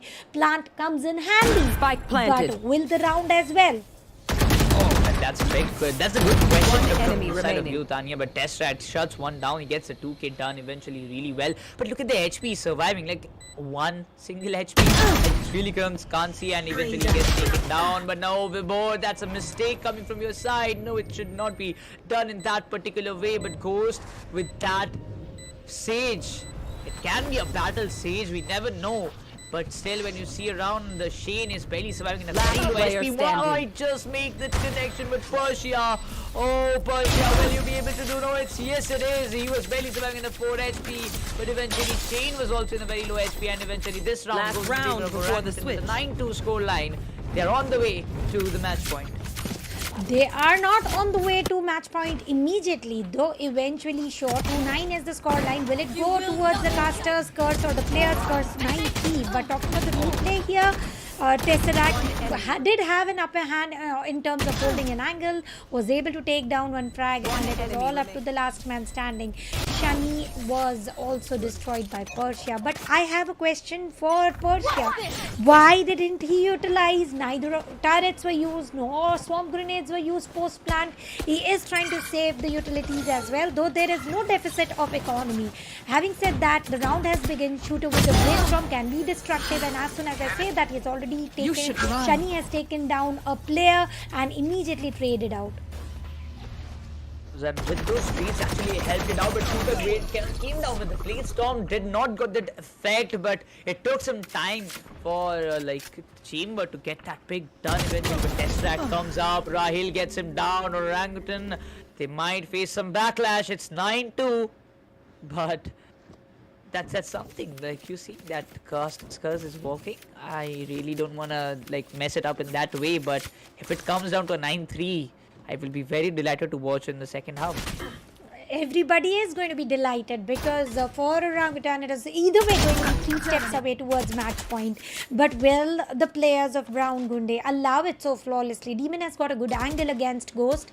Ghost is very well aware about it and makes a move flawlessly. Slow orb was used, but makes no difference either way. He's going to use Snake Bite against the slow orb. So now the vulnerability chances of Ghost was a little higher, and Godchild with a triple also gives the finisher, and the curse scoreline is right in front of us. It is 3-9-9 for Team Orangutan. Well, that's 9-3 first might come in, and we never know. We didn't see that coming, and like, to be honest, when you see around, but I actually thought that Shooter might just get 1 or 2 picks with that Blade Storm, but he was not able to. But still a good try by Persia and Ghost. They tried really hard, but eventually this round had not went in the favor, but still 9-3, 3 more rounds, maybe to the match point for the side of the Ape Army. 4 rounds to finish the things off and get the winning tag of the semi-finals of Skyesports Champions Series. Who is going to take away this Icebox victory? I'm really excited to see about Shooter. And we see some good shots, because this time Orangutan are in the defense. He might have a strong hold. Shooter with that dash, he just comes back in the right moment. The walls will be done by Ghost. Eventually the side entry will be blocked, and yes, the shots are being taken. He needs to make the fall back. He got the Ghost, but will it be sufficient for them to make the entry? Will it be sufficient enough? The players are already low on HP. 2 players are just moving to the next to the zip line, and the play trades are being taken place as soon as I say that. The Hunter from Godchild was sufficient enough to get a triple. It is a fight of 3 versus 2. Will they be allowed to plant the spike as soon as I say that? Godchild is 1 flag away from getting an ace. Demon is going to take away, so demonish of him, and Godchild will not be allowed to get the ace though. A good round 1, and I think a pistol round going in the favor of Team Brown Gunday. This is for the very first time in the entire day. Well, it could have been an ace. I really would have seen that ace coming up, but nevertheless, still the rounds are coming up. Orangutan has got a good start, but still, indeed, better late than never. We get to see the players of Brown Gunday coming up and putting up some good fight against Orangutan. They don't want to let this thing go away at any cost, but definitely we get to see at this point of time the entry of Brown Gunday. Possible. Shooter shuts 2 players down. Ryle and Godchild, who are down to random shot with that shorty, if I'm not wrong. Vulnerable, it's hitting him hard though, but still Shooter is down to 52 HP with that snake fight, but oh, Viper shuts him down. Heise has got that side entry, might just go to the spot to Sheriff, but Tesseract gets down. Last player standing. But the backstab comes up before is the man. He might just finish the thing off and player that side before gets taken down. Persia shuts him out, and with that a 10-4 score line and 2 more rounds to go to the match point for Orangutan. Demon with a 4K. His dreams are also shattered for getting the ace. He did not allow his teammate to get that ace. If you remember in the previous round where Godchild had 4K and this time his dreams are put to shut down for an ace. But somehow, somewhere the play is bettering up, leveling up from the side of Gunday as well. They have got the scoreline of 4-10. Now 2 steps away for Team Orangutan. Let's see if anything is going to change or not. If we talk about the frags right now, Godchild is the top fragger here. The team who is not winning. Well, let's see how many rounds is it going to take to equalize, or it is going to be flawless 2 steps towards the match point. Shooter has got a good angle. The sooner Shani tries to peek in through that, through the belt area, and no, he did not want to make that mistake. All at this point, he gets one down. Might get a second. He gets a second. One Might get enemy the third. remaining. Is it possible? I don't think so. He dashed out with the double draft. We get to see Godchild come from the side of the mid. Well, he is still not spotted, but eventually the shot and Shooter with the 3K shuts him down, and eventually 11-4 the scoreline comes up. One more round, and they will be heading on to the match point of this map of Icebox. 1 point away for the clean sweep of 2-0. Is it going to happen immediately or no? Is going to be one of the key questions here for 11, and Team Orangutan looks pretty comfortable. And who wouldn't be comfortable? They've already won 1 round. They've already won 1 map, and they're 1 round away from winning an entire battle against Team Gunday. So they are pretty clean about it. Shooter walking through the tubes. Will he get any early picks?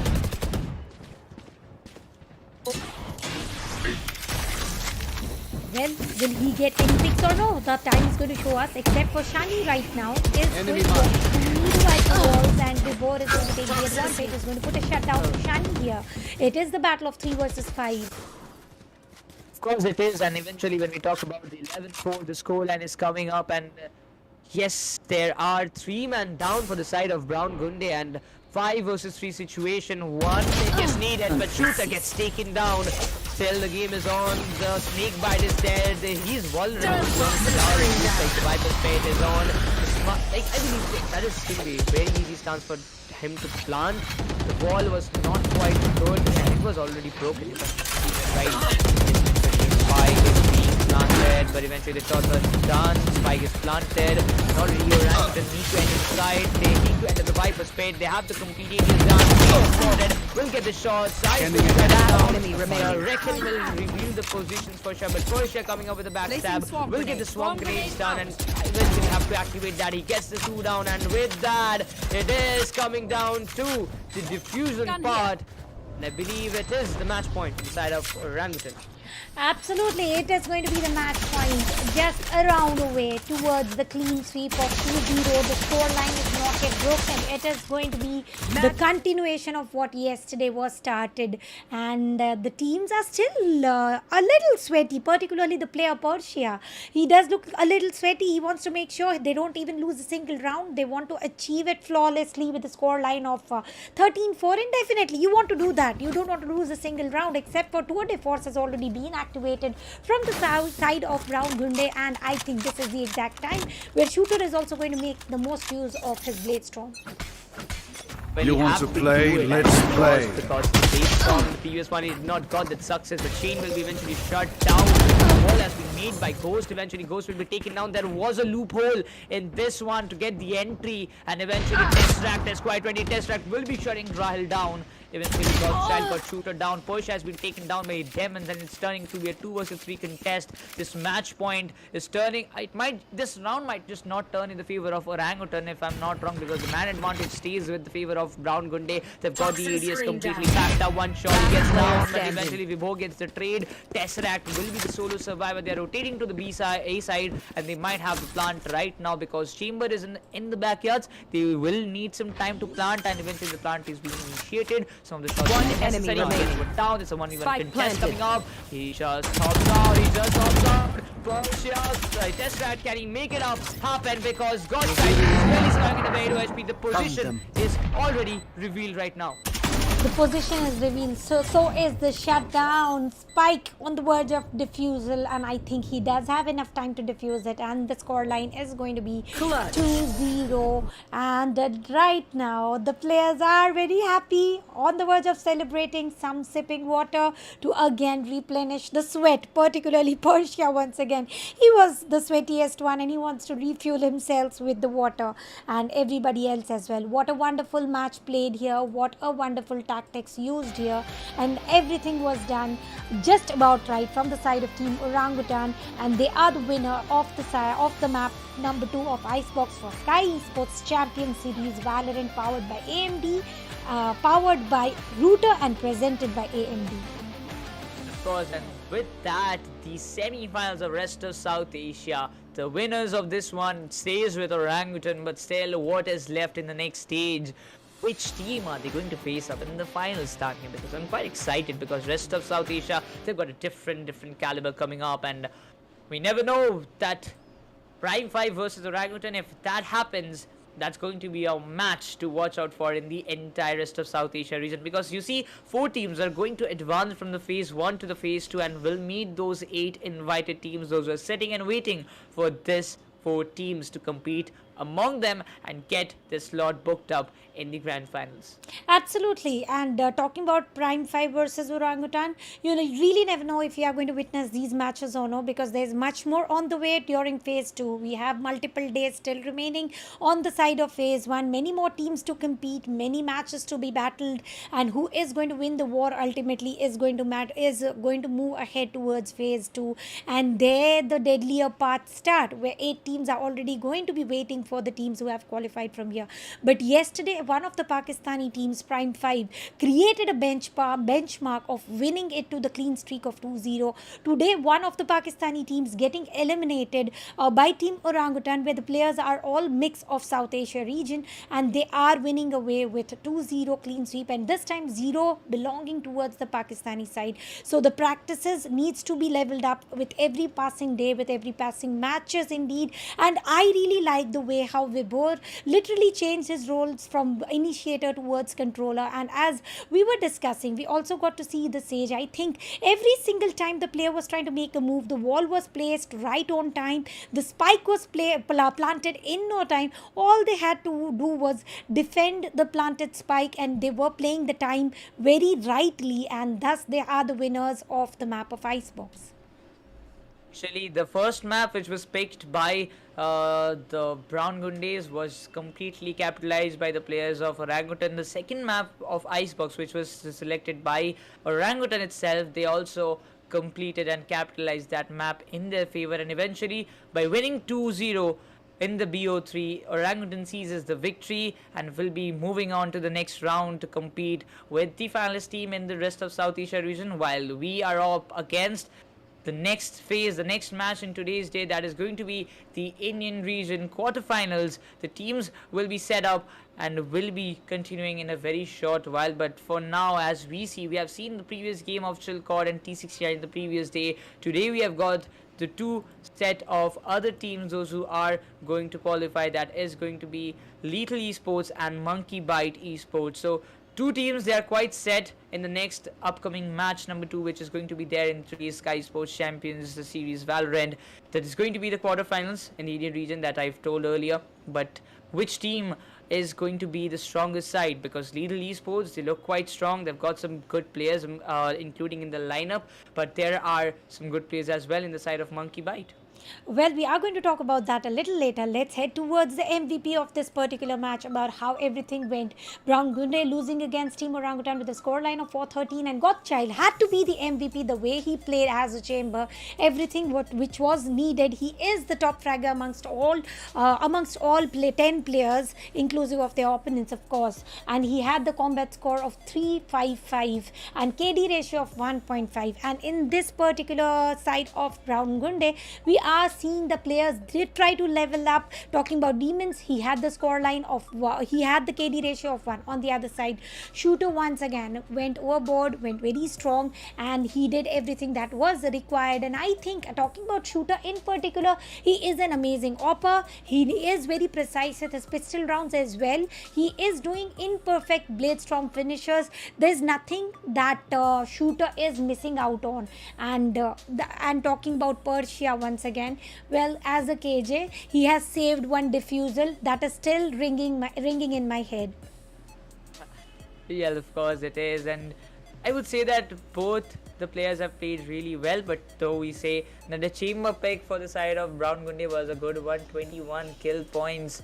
That was a good one pick, but eventually Shooter also made some pretty decent openings for his team. Eventually all the players in the side of Orangutan played tremendously well, especially I would say about Ghost. Getting that Sage onto this side was a very wise decision, I would say, because the Sage actually made some X factors in this particular map, I would say, Tanya, because getting the heals time to time to the duelist or the one who needs it, let it be one time it was Shooter, one time it was the KJ.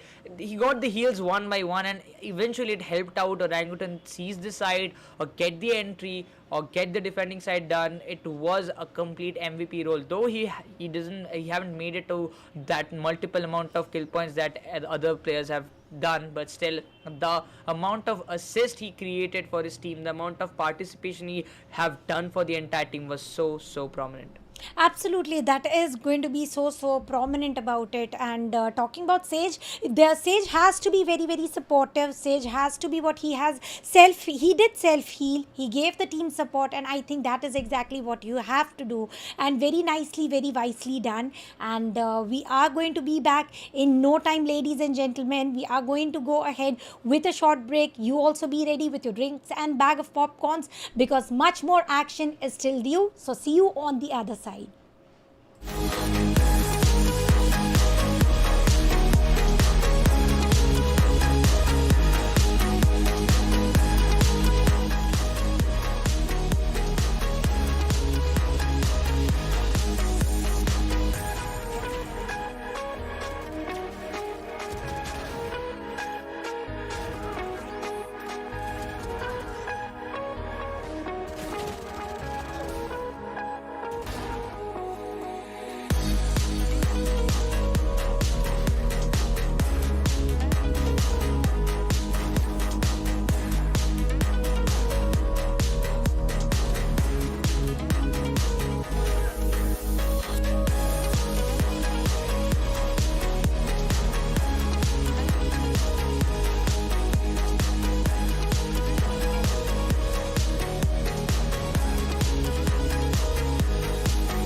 Player standing.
Hello, ladies and gentlemen. Welcome back to Skyesports Champions Series Valorant, presented by AMD, powered by Router. And let's see how everything is going to work out henceforth, because right now we are going to see the battles of two different teams, and this time the battles is for the Indian region. Game number 2 for the day is going to be of Indian qualifiers of quarterfinals, Lethal versus Monkeybite Esports. And talking about Monkeybite, well, they are definitely going to be commendable. They are going to be performing amazingly well. And talking about Lethal Esports, they have been in the circuit for a long period of time. So I'm pretty sure about it that they are going to perform. They are going to perform out of the best of they have been doing. So the fight of the equals once again shall be spotted here. And we have got a new co-caster alongside us, and the caster is none other than Cobra Cannon. Hi guys, how are you guys doing? This is O-Dog and I'm gonna be casting this game number 2 for you guys. And thank you so much for the intro, Tanya.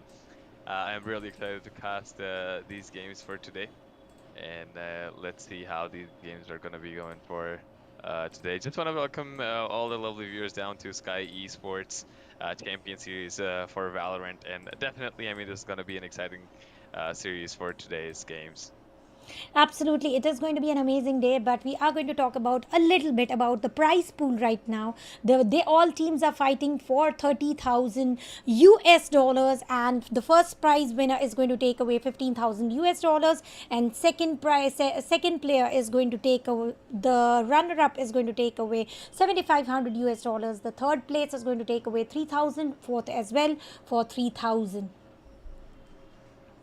So yeah, definitely the prize pool is big enough. I am so excited to see, you know, these kind of tournaments coming back in action. And I mean, it's definitely enjoyable to see these teams compete for this big amount of prize pool that we can see up on the screen. I mean, $30,000, 15,000, and then 7,500 again, $3,000. I mean, good amount of money. Definitely we want the players to come back into action, and it is going to be an enjoyable series to be able to watch. And yeah, a lot of appreciation onto Skyesports, Team AMD, as well as Router for getting us back in action for this you know, this particular event. And you know, having these kind of tournaments coming back in game and like in action for this particular series.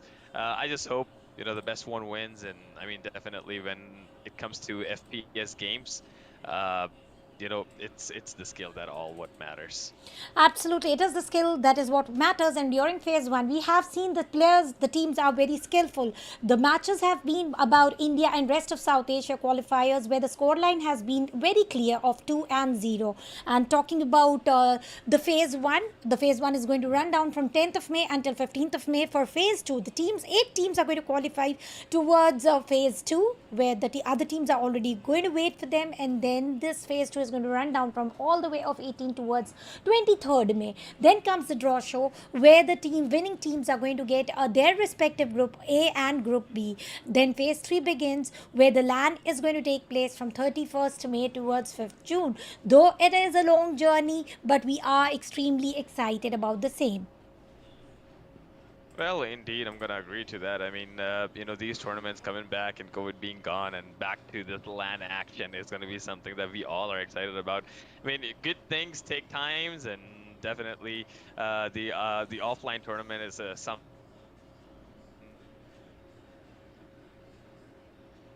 Yeah, I mean, I'm very excited for all these phases, and particularly phase 3. And I hope all the lovely viewers, as well as the team members, are excited for getting up to phase 3, and we'll be able to see these teams fight against each other. Absolutely, it is going to be a long journey. The journey has just begun. I'm very sure of the players are going to be extremely excited, just like we are. And I'm very sure this excitement is going to last for even longer as the time passes. I am very excited as well to watch each and every team. But my question is, Dog, do you think the score line is ever never going to change, because every single time what we are actually witnessing is the scoreline is never changing. The teams who are winning in the dominance pattern of 2-0. So do you think by any means today we are going to have a change of the scenario, or again the dominance is going to continue either ways and the players are just going to move in with the same scoreline pattern? Now it is going to be the battle of Indian region here. So do you think we can expect any change? I mean, definitely, you know, whenever you look at these type of team games, you would always want. I mean, personally, I would always want to expect to come back into, you know, these kind of tournaments. And I have been that underdog guy. I love supporting these teams, you know, who come up with the new names and whatnot. So I would really want to see some new teams coming up. We would want to see the score line changing. And I mean, I am kind of expecting that. I would want to see that competition of getting 1-1 and then 2-1, and not just the 2-0. I mean, more action. It's the best for the casters and best for the audience. So yeah, good luck to both the teams, and may the best one wins. Absolutely, may the best one wins. It is going to be the fight of equals without a doubt. Ultimately, the fight has just begun, and it is just the phase one. And talking about long journey repeatedly, we are going to talk about the journey for the day. It is India quarter final, best of 3 between Lethal Esports versus Monkeybite Esports for Skyesports Champions Series Valorant, presented by AMD, powered by Router. And both of the teams have battled enough wars to reach towards this slot, and it is the fight of the equals. Nobody has upper hand except for the choices of weaponaries, choices of the agent lineup, or the maps they are comfortable with. Talking about maps, we are also going to head towards the map veto soon.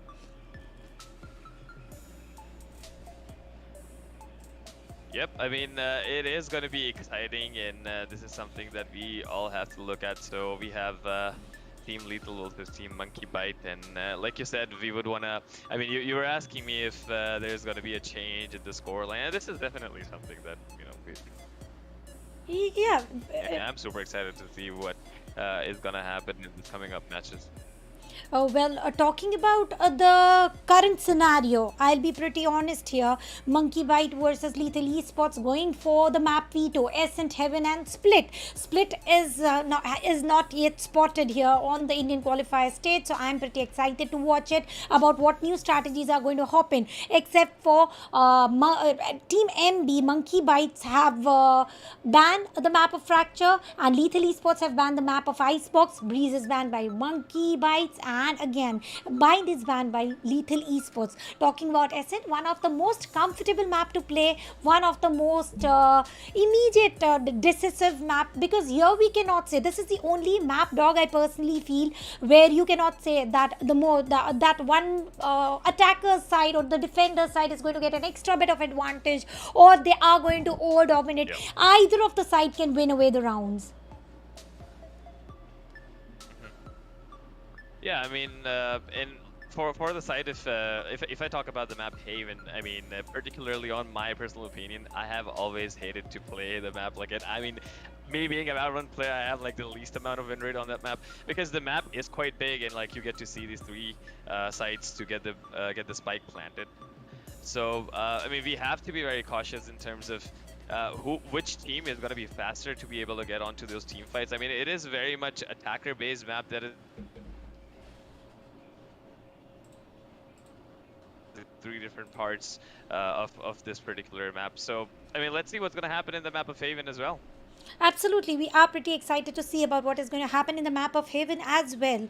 Well, Haven is going to be a little extra attacker friendly, so if at all the defender's choices map is going to win out flawlessly, they are going to have an upper hand. But as soon as we talk about upper hand, there comes a team who is extremely dominant and leaves no room of opportunity or choices for the other team. So I personally feel that predicting anything is not going to function well. So we are going to talk about Heaven a little later, but talking about Ascent, which agents are you expecting, dog, that might be here, might be seen? Because I always would want to see a KO and SOA combination as the initiator, alongside that as a duelist Jet, because the verticality is involved a lot in terms of particularly talking about the map of Ascent.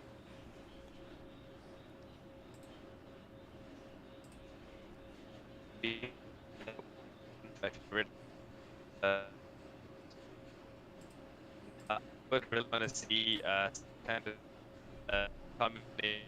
Also, see whenever the teams would want to the stage and KJ combination is something that we all have.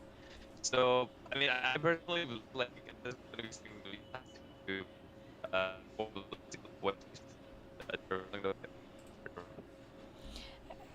Personal choice is personal preference with every passing map, with every passing round, but I would want to see a KJ again as a sentinel, and if I had to see a smoke here, definitely Omen is going to be my very first preference. Omen is going to be my very first choice.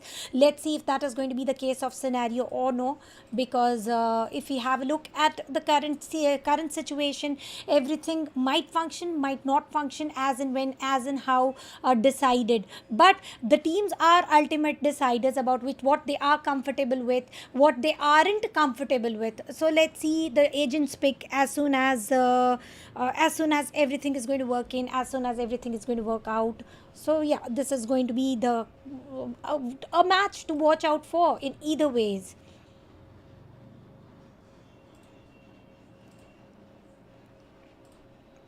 So I'm waiting for the match to start. Monkeybite versus Lethal Esports. Two teams, one team have been seen into the circuit for way too long. Other team needs to be seen a little later. And let's see how everything is going to function.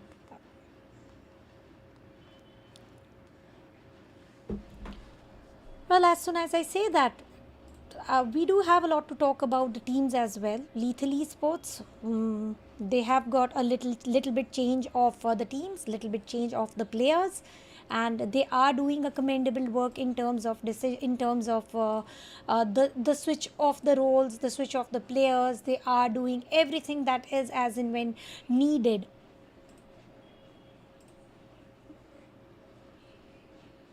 Yeah, I mean, but we want to see like how these switching onto these roles will be able to work or not, because whenever we talk about these team-based games, it's not only the fact that how skilled you are in this game, but the other thing that also matters is like you have to be you have to come up with a new kind of strategy, and that is going to be something that we all have to focus on as well. Strategies are like the meta is changing with every new update. We are seeing the chamber meta as a sentinel. The most aggressive sentinel ever spotted is going to be chamber, without a doubt. Can stop any of the backstabs happening, can do anything, everything that has to be done, that will be done. But now the chamber is not spotted so often. We have seen the mix of chambers and KJ, particularly in this current running tournament of Skyesports Champions Series Valorant. Yeah. So once again, as soon as the meta changes, the players are immediately adapting to whatever they are comfortable with, however they are comfortable with, and this is exactly what the players need to do.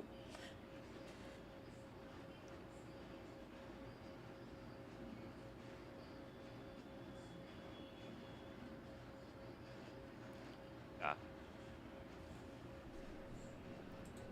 Well, I really feel about the choices, the change of the players, everything is working just about right, just about great, and I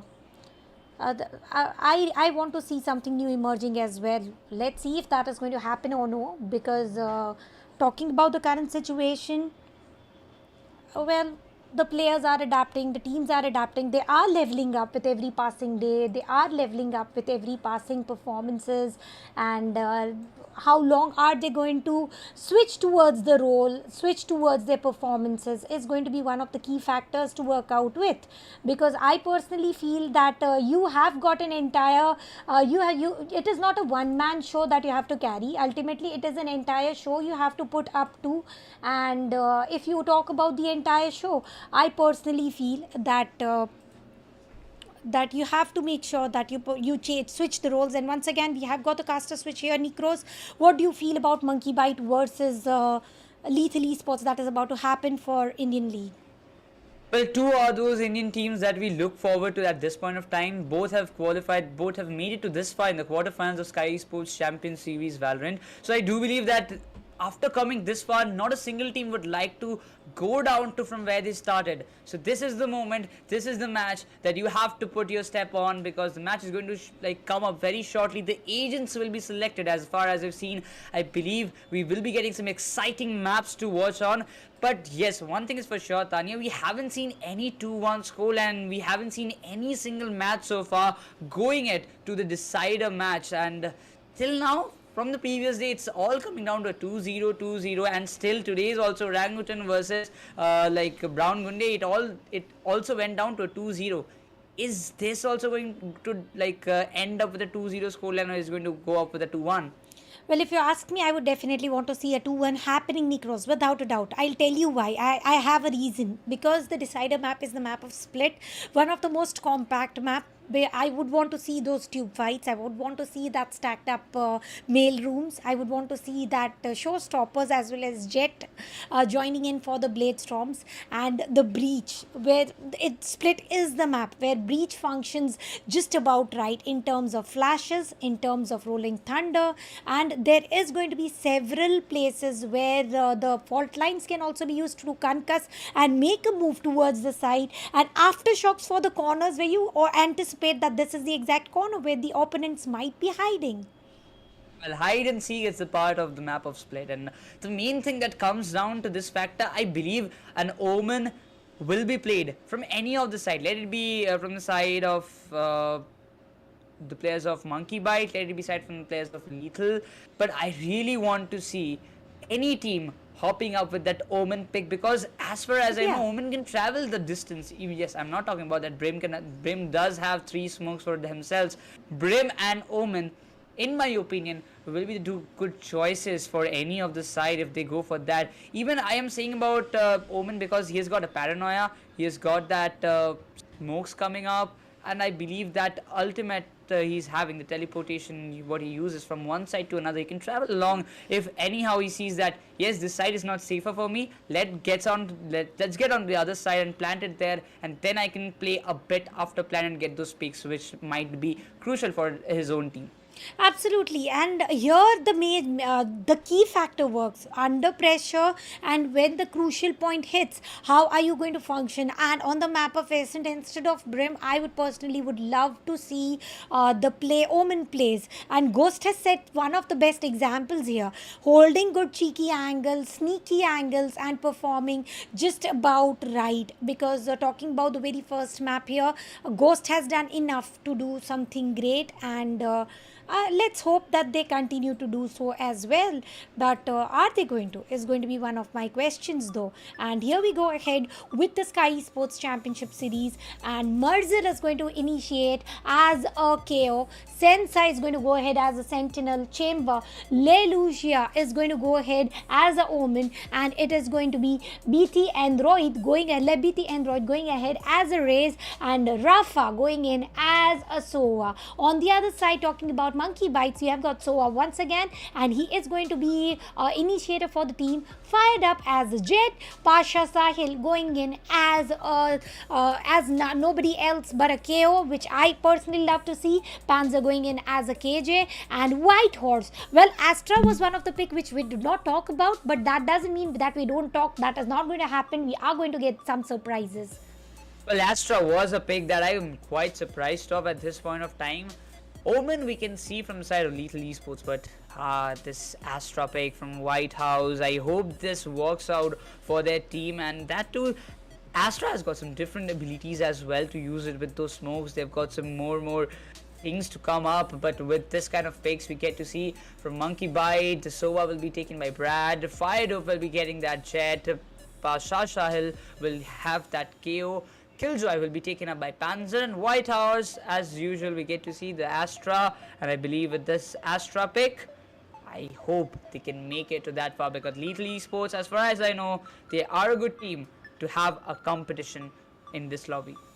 Well, the competition is real in this lobby for sure. And look at the players. They are all set. Especially look at Marzel. He is exchanging words with a lot of laughter. And this is what you have to be in. You have to be in that jolly mood. You have to be in the form to go ahead. And talking about the team Monkeybite here, they are also all prepped up, all set. And I always feel great to watch the players' faces before the match starts somehow. Well, the players' faces actually shows us that how much excited or how much pumped up they are to play this kind of matches, and especially Skyesports Champions Series Valorant, presented by AMD, powered by Router. This is the Indian region quarterfinals playing between these two teams. The one who wins, he will be going to the next round. And for now, I believe this has to be the match that any of the teams who are registered and playing, they have got a way too much long journey to come up. And I believe all the teams in this stage are very dedicated to qualify in the phase 2 and face those eight invited teams and fight among them and get the competition done to get the slot in the grand finals. Well, are they going to get an immediate slot or no? We are going to get to witness real soon. But if we talk about right now, we're particularly fired up with the Jet. We are expecting a lot of blade storms, slicing and dicing happening, and a lot of chat is already happening. But anyway, we are not going to talk about chats anyway. We are going to discuss a little bit about the strategy. 4 players stacked up. As soon as I say 4, there is an immediate rotation happening from last side, Lethal Esports side, moving towards side B. But there's nobody to take care of B. Now that is something you of the mid market. Now that is something you need. As soon as the team MD realizes that there's nobody to take care of the mid, they are going to push it all in, and imagine they are going to get the side control of me flawlessly, because you need to keep a watch on the mid area for sure. That this first round will be very much crucial at this point of time. They want to get the lead because like this is a super messy. It's happening in the Skyesports Champions Series so far, that the team who takes the lead in the first 3 rounds, if it's a 3-0 or a 4-0, that team is going to surely win it. Let's pray it, Tanya. Now, here and now, I declare it that the team who will take a 3-0 lead is going to win this first map of Ascent at any cost. Who is going to win it? Well, 2-0 is going to be the score line, or it is going to be the broken continuity, because I would definitely want to see 2-1 now. Enough of 2-0s already. We have been seeing a streak of 2-0. I would definitely love to watch something new happening here. And as soon as I say that, we are going to initiate with the very first round between Lethal Esports and Monkeybite. KO 0 point is going to reveal a lot of positions. So is the recon darts, the position is revealed, and Marzel is forced to go a little back foot. But is he going to get the pick though? He has got a weaponry for long range pistol fight, which is Ghost, unlike the classic. उसी के साथ साथ हम कह सकते well, we also get to see that at point of time that 0-0 is the score, and with that we are almost down the first round. Knife has been deployed, but Red up, he has got, oh my god, this trap has got the head, but in the meanwhile I believe that he has to change the position. The mid push might not work at this point of time, but Lethal Esports and Monkeybite, who is going to take the first peg of this first round? That is the position to talk about. Sandroid with that patience might just make a good connection, but Red out on the side, he wants to get one down. He gets the first one, but eventually be traded up by the Omen, and meanwhile with 69 SP, Marzel wants to make the opening possible. The random shots are coming up. He is the one who's holding up the heaven. Is trying to enter from the shot from the inside. The wrecking dart position. Last player standing. Won't have a walkout because the position was revealed. And meanwhile, Monkeybite will have a 1-0 lead in this particular round. Well, pistol round 1, and now they are going to go for the weapon, the SMG buy. We are spotting already total of 3 Spectres in mix of classics and ghosts. On the other side is all about classic, not even shield. Only 1 frag was taken from the side of Lethal Esports, that is Lucia, and 1 frag taken. Many more to come in future, but talking about this particular round coming in from Monkeybite, they are committing towards side B, and except for 1 player, which is going to be White Horse, he is trying to keep a little bit of is it a fake, or is he really trying to make a move on side A? Well, Spike is a little extra committed towards side B or towards mid, so I don't think that side A is going to be committed any sooner.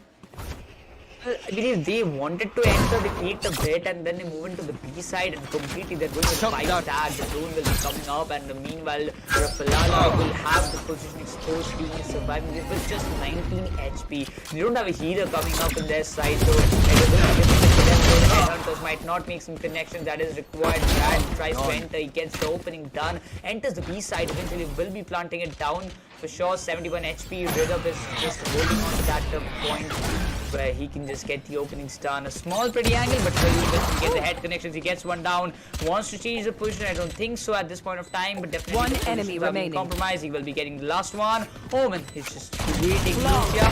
Will be eventually confirmed, and with that, the second round goes in the favor of Monkeybite. This was a pretty anticipated round. This pistol round 1 is equal to a mix of SMG and some sheriffs and ghosts. So now this is the exact round which Lethal Esports must be waiting. It is a full buy round. It is going to be the mix of 3 phantoms and 2 vandals, and look at the split coming in. 3 players trying to near down towards side B, except for 1 player still sticking a little farther away near to side A, or maybe you can call it near to the spawn ramp area. And now it is going to be Brad who is going to stick away from the 0 point, because that is the angle every single time. Now that has already been studied, and the player was spotted by Fired Up and he is still sticking to it. And once again, there's nothing coming in between except for the player trying to make a move and going away. It was racing right in front of the right in front of the opening. Rafa gets the first here. Talk about this is not a scenario that Lethal Esports were hoping, but it's coming down to 3 versus 3 contest where we get to say White Horse will be getting 1 down. Astra is playing really a well role in this point of time for the side of Monkeybite, but there's some shots, some random shots with those wall bangs are coming from the side of Monkeybite. They want to get the fight done. The next start will be exposing them for sure. Lethal Esports, they want to take the control, but with Android last player opening, but meanwhile 3 of the players back-to-back got taken down. And Tanya, if I'm not wrong, it might be another round, and just if my prediction is not wrong, Monkeybite might get a 1-0 lead in this BO3. Well, are they going to get it? Let's see, because all full buy round in vain. And this is the last thing Team Lethal Esports would have wanted. They have lost all the best of weaponry here. Now all they are going to do is 1 Spectre in the hands of Rafa in mix of 3 Sheriffs and 1 Classic. Everybody with a half shield. But look on the other side. The team who is on the lead with total of 3 points already. They have got all Phantoms and Vandals, bought all utilities, bought and full shields as well. 0 point has been utilized to reveal the positioning, and the players are a little suppressed on the mid. Both ways 0 points are utilized immediately as this map starts to exactly realize that where they are wishing to push, and it is going to be Android who did have a good peek against Panzer, but to the waist. No frags confirmed, and now it is going to be Sensei with the Headhunter. Is he going to get this peek, and is he going to get the peek and pick together?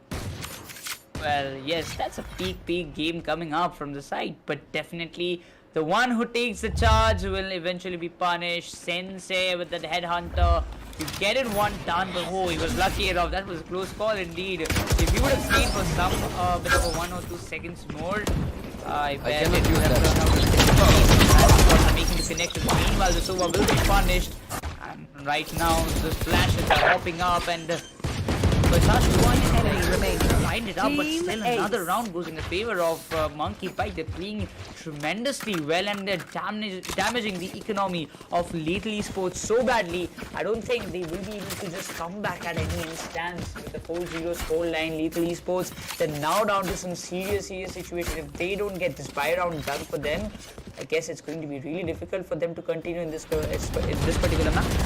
Well, talking about the replay of this particular round, it was an immediate casualties hopping in as soon as the players were trying to push in towards side B.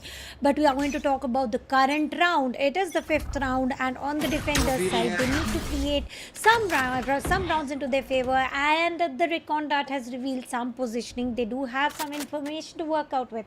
But is it sufficient enough? Look at the operator being used by Sensei, just missed the shot, and now it is going to be VT Android trying to deliver a lot of damage, but he's going to miss out on Paint Shell as well. Paint Shell is going to bounce back, though no self-damage delivered, but not even to the opponent's side. So this is the loss either ways.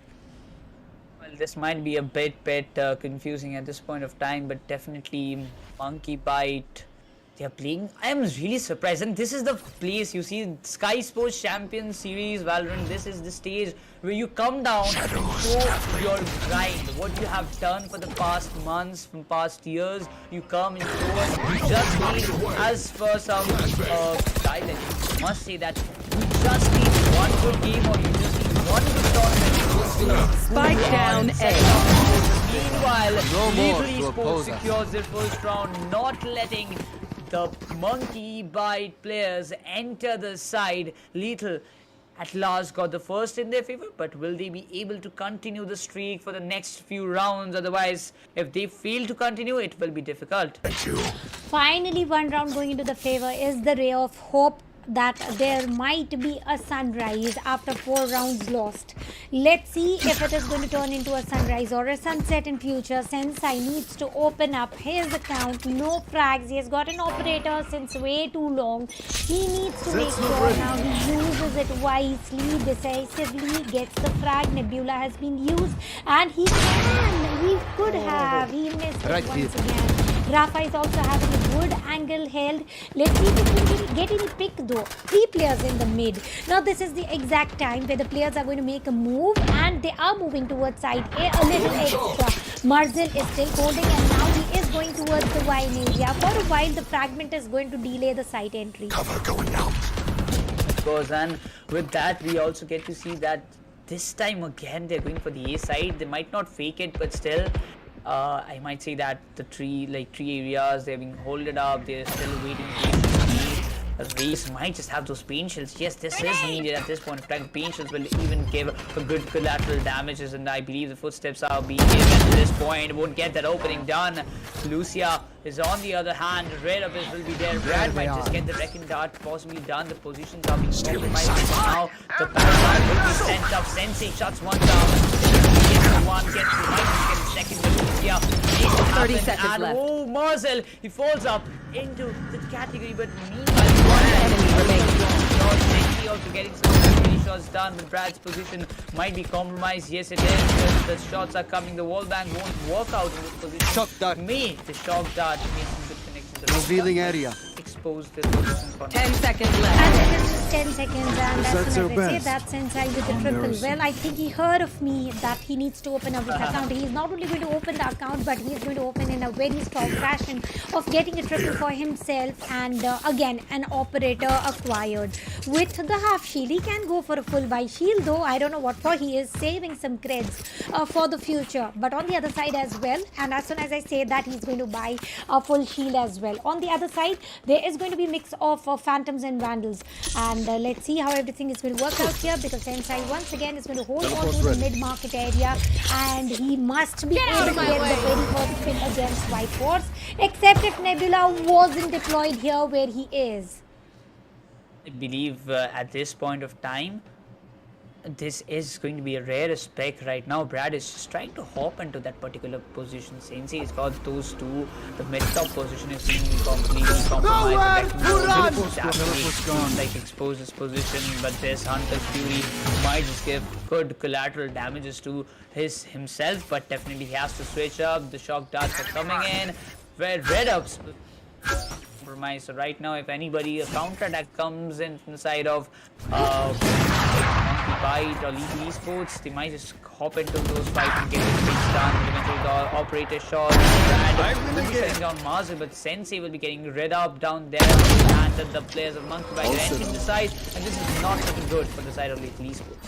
Definitely that is not looking good. But as soon as you say that, B. Sensei going through the mid-market, indeed through the market, getting the first pick, Lucia following the lead, taking down White Horse, reducing the members to only 2 players.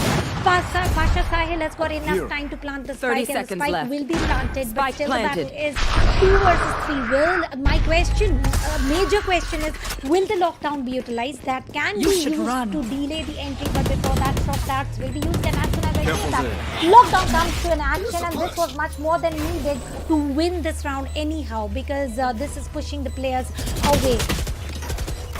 At that point of time, we see the flashpoint is coming up. Sensei might be blind with the wrecking dart.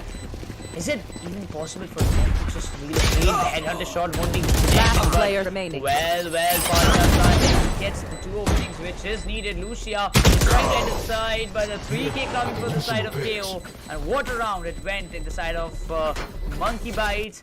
And after the 2 defeats, they are coming back stronger, and I hope they can make something happen. But I believe after this many rounds, they have got some momentum. They have got some read of the opponent's team's gameplay, so they can make some good comeback. Well, talking about the read of the gameplay, Sensei is always holding the same position of the mid-market area, and every single time White Horse is near to the ramp side. So the battle of these 2 players is going to continue for as long as possible. But did I just spot a stinger in some player's hand? Well, we are going to see that soon. Pasha Sahil trying to get the site entry, but before he could enter, there is a smoke, and Omen smoke is not going to allow an easy entry, and that is why Mr. Brad is sending a drone here. Is he getting enough information? And I don't think he does have that sort of information. He is going to wait it out, watch it out, and KO has activated his null command, and so is Tour de Force by Sensei. Well, the Tour de Force, if anybody's coming up, I don't see someone, but for now, 2 players like KJ and Astra were waiting to go from the mid-top side, but eventually they were not going and not taking the decision. The crossfire setup of KO and Chamber was pretty amazing. If you see around that kind of places, you get to see, like, if everybody gets from the mid side, then KO is the one to whom we can provide backup. But Tour de Force gets KJ down there. Another pick, and they will be completely demolished. They wanted to rotate to the different side because of the smokes. They wanted to fake it up, but they won't have that much of time because 36 seconds is just left. In just 4 more seconds, you will be down to last 30s, and it won't be sufficient, or it might not be sufficient for you to get lead with. Eventually, the ultimate has been used by Astra, but will it be enough to get the things done? Well, the ultimate is definitely going to give a low vision. Flash will be used as a flash, and choose all the pick Spike down A. Perfect sniper, perfect left. operator pick that you need to watch out for. It is the fight of the snipers. Tour de Force versus operator. Who's to take down him, but ultimately the battle of the snipers is long gone. It is Android with the judge finisher, and now he's also going to get hold on to the sniper operator, and the scoreline will be 3-5. I liked how the way Lethal Esports went pretty slow this round and had an entire side control, and the time they did not have enough time to even go for the retake or rotate towards other side. And Pasha Sahil on the other side is doing everything that the team needs, but it is not sufficient enough. The team support is much more needed. That is the part of the team. If you just play a bit more patient and slow, I think it will eventually help the side of Esports a lot. But oh, the paint shells will have Spike down, get B. flat down there. Eventually revealing the positions, and there you go, the ultimate coming from the side of KO. It might just hamper the position, but definitely with the Sheriff, Red Bull playing, they might have lost the kick. Won't be having a chance, and eventually KO taken down, but still the effect is hamper the game. But eventually we get to see another shutdown as being faced. Red Up is just he's holding, and still he's trying to get the openings done for now. Storm Breeze will be activated, but KO shuts him down eventually. Spike will planted. be planted. Monkeybite, they might be One enemy remaining. Well, talking about backlash, Marzil right on the face, no back finishers here, and it is going to be the 4th round going into the favor of Team Lethal Esports. It was the scoreline of 0-3 a little while ago, and now it is going to be Sensei wanting to defuse the rest of the spike, and Marzil deciding that my null command is going to get activated a little early. Now this a little bit of exchange of words about deciding who gets that extra alt point of the defusal, about who is going to get a little step closer towards it. And Marzel was a little extra closer, and you have to take such small steps into consideration to win the match all around, to win the map all around. The scoreline of the read is long gone. This might be an equalizer if at all Lethal Esports is able to win this round. Well, obviously, at this point of time, I believe the curse is just like the supremacy which was continuing from the very first day of this event is just getting shattered with the 2-0 streak I just mentioned earlier, that the team who's getting the early lead is always getting that winning streak, though we cannot say anything right now until and unless this map of Ascent gets that impressive shots gets them taken down, but Red Up with that retaliation will be getting a chance. Then, oh, he was waiting. Waiting at that point of time against the second one, and Sova being that lucky factor might be the X factor for the side of Lethal Esports for now. There. And talking about BT Android in the Nebula, at the market side, it is the battle of 4 versus 2. One enemy Lucia remaining. had a good angle, better angle to be precise, and it is going to be Android giving a finisher to Brad here. And flash was used right on time from Marzel as well, because we did see that sun shining face and sun-kissed face, but that was not exactly the player would have wanted, but it is what it is. The score line is now 5-5. Sensei getting the opening frag, and then Rafa sticking to that freaky angle, getting the second as well. And nobody would have expected Lucia coming from an entire different side to the platform and taking down the other 2 frags. Now, is it going to be the time where we see that say that Lethal Esports is going for the lead? Get out of my way! Revealing I area. say it, but definitely this is the way. This is the point where the score is settled up. But Sensei, oh, that impressive shot would get the second connection done, but like unfortunately it won't be done. The Vandal and Marzel, they both are ready with on that particular shot of a shot we might just see, but meanwhile all the players are trying to enter and gather around. Smokes might be used for the paint shells, is used satchel. With the satchel actually Reese changes his position, but for now Panzer gets around, taking down instant retaliation on the side of Sensei, and this player is just not stopping with that off shots. Is not going to stop either. And Brad with the Sheriff is going to take down Marzel, turning it to a 3v3 affair. Pasha Sahil trying to get a site entry, and also there's a team support, except the spike is quite too far away from site A. Do they even know Android? Lucia is holding this angle. If at all they are not aware about it, this is the time where we can expect a triggered discipline spotted here. He is not going to the frag, and as soon as I say that, he did get the first one. He's going to get the second. No, Brad is going to get the Sheriff tap again. Lucia is put to shut down. 30 seconds left. Brad is planting the spike, and the recon will also Spike be used planted. right on time. And Hunter's Fury is ready to be used. This is the round where they can play One by enemy using remaining. the Hunter's Fury, but will he be allowed? Android taking one frag. Now it is all about the paint shells, and paint instead of paint shells, it is going to be Sensei with the headhunters, and this is the time when Lethal Esports is going to take the lead for the very first time on the map of Ascent. The table's turning around. Lethal Esports coming back in the game and getting the winner with the map of Ascent, as I told. I believe the curse is getting completely shattered away, and a new curse might be just Last making round in the half. Make up in this particular Skyesports Champions Series so far. All the matches, it turned out to be 2-0. Is it going to be 2-0? That the question is, and it's going to be the secondary question. But for now, the team who got the first lead in any map, especially the first map, is the one who gets that 1-0 lead in the BO3. Whether that curse or that particular statement stays true or not, we have to see it around. But for now, as we get to see, these things are turning up way too different than we expected. Then Lethal Esports made a brilliant comeback, and with this comeback position, will they be able to stand out the victory? But oh, Marzel gets Spike one down A. Green comes up. He has to fall back because the lockdown is already set up, and that's not a great time coming from the side. But Lucia, oh, Lucia through the smoke is able to get one, and now the effect of lockdown is all gone. He can push through. Sensei is also ready with Tor. They've got through the Nebula. Rafa has got an Odin to work out with. He is going to send a Recon, which is going to be destroyed in no time. He is not Spike having planted. the information required to give that Odin spray. Sensei is going to break down the door. Shock Dart's also pushing in, and the White Horse is literally waiting for Sensei to move in from that angle. And the Android is going to range up by taking One out enemy fire. remaining. The Android once again gets a double for himself. Lucia is holding an angle where he is going to put shut down to White Horse as well. This is going to be the 7th round, going into the favor of Lethal Esports. Look quite flawless, but it was definitely very aggressive. And on the defender side, they get the lead of 2 points. Switching sides.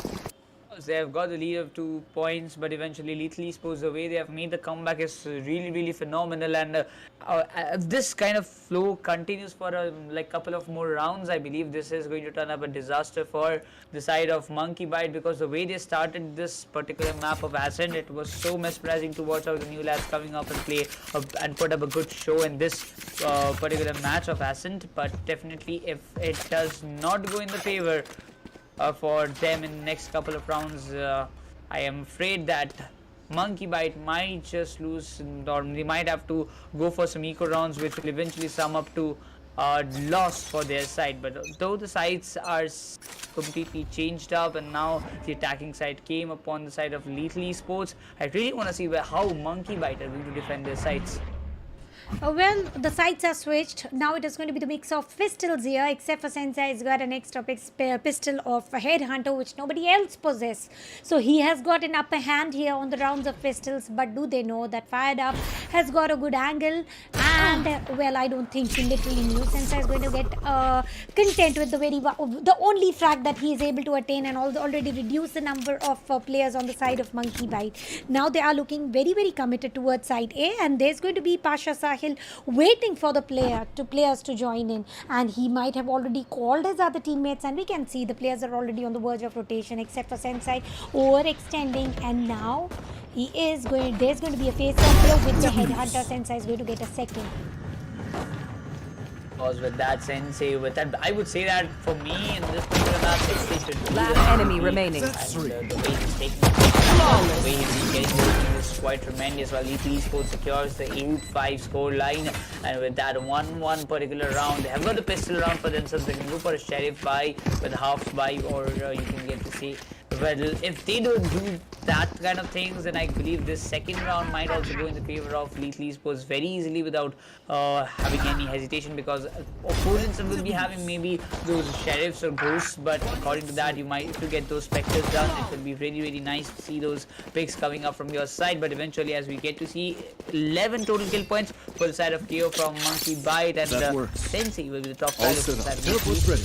Well, talking about Sensei, what sort of an aim, what shots, a triple finishers, he's doing everything that a team needs. But why are the defenders overextending, and Marzin is going to make the most of it? He did flash 3 players, but then fired up with the burst fire, takes down Marzil, and this is the exact time where they can get the control of side A. But the plans are different for team Lethal Esports. They are going to make a move towards side B, and they will have to cross the path. Lucia waiting here out of nowhere, takes down Pasha as well as Fired Up. This was a round of surprise, and Sensei is going to be taken down, and now it is a battle of equals, 2 versus 2.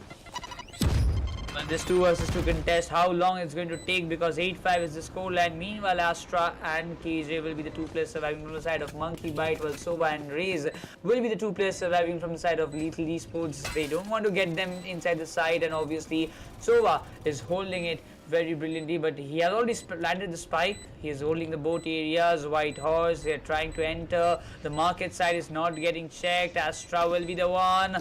He haven't spotted. I guess he has spotted. One enemy remaining. But right now, Raze will be shutting it down. Taken, and eventually another round goes in the favor of Lethal Esports, and with that 9-5 scoreline, it is getting much more tougher for the side of Monkeybite to make a comeback in the next few rounds. Well, talking about comeback, let's see if that is possible or no, because I personally feel Lethal Esports have come to a stage where they don't want to stop. The score line of 9-5, and Talking about Monkeybite, I have one more question. Why are they being the aggressive defenders? All they have to do is get a control over the side and wait patiently till the players push in. 3 players stacking through A main and trying to get the frags. I think this is the last thing any of the players should be trying to do. If at all they are going to go ahead with the same way, they might be at loss. Let's see if that is going to be the case of scenario or no, because if at all that is the case of scenario, it might be a little difficult, and the lead to catch up on, which you are calling it as a comeback, the lead to catch up on will turn even more difficult.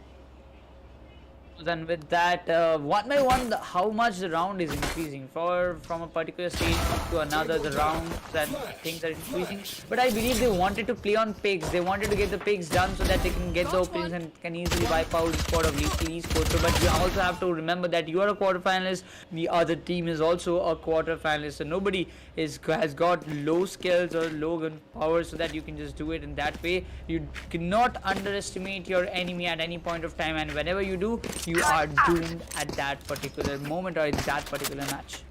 And now the strategies will be changed. They are trying to correct what they were doing in the very first few rounds. Team Monkeybite is going to make sure of to do exactly what they did right on the first few rounds, because if they don't do it right now, it is going to be even more difficult. Talking about the play set of Lethal Esports, well, for the start we did feel like that Lethal Esports was falling apart, and there was not even a single point where we could have said that yeah, this is the time where Lethal Esports shall be able to pick up the pace. But as soon as Sensei went the front foot ahead, there's no coming back. He is the top fragger there, being a sentinel, and I really love the way he is playing chamber. He is using headhunters very wisely, and the round is just begun. 9-5 is the score line, and let's see how this time everything is going to function.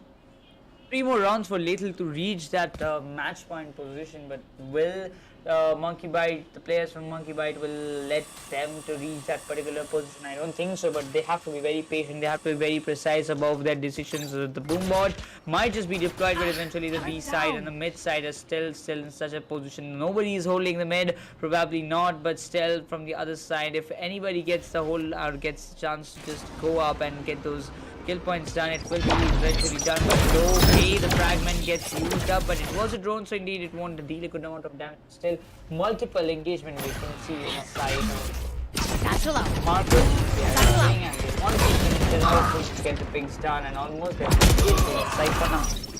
What a stylish entry, double satchel stylish entry. They have got the side control.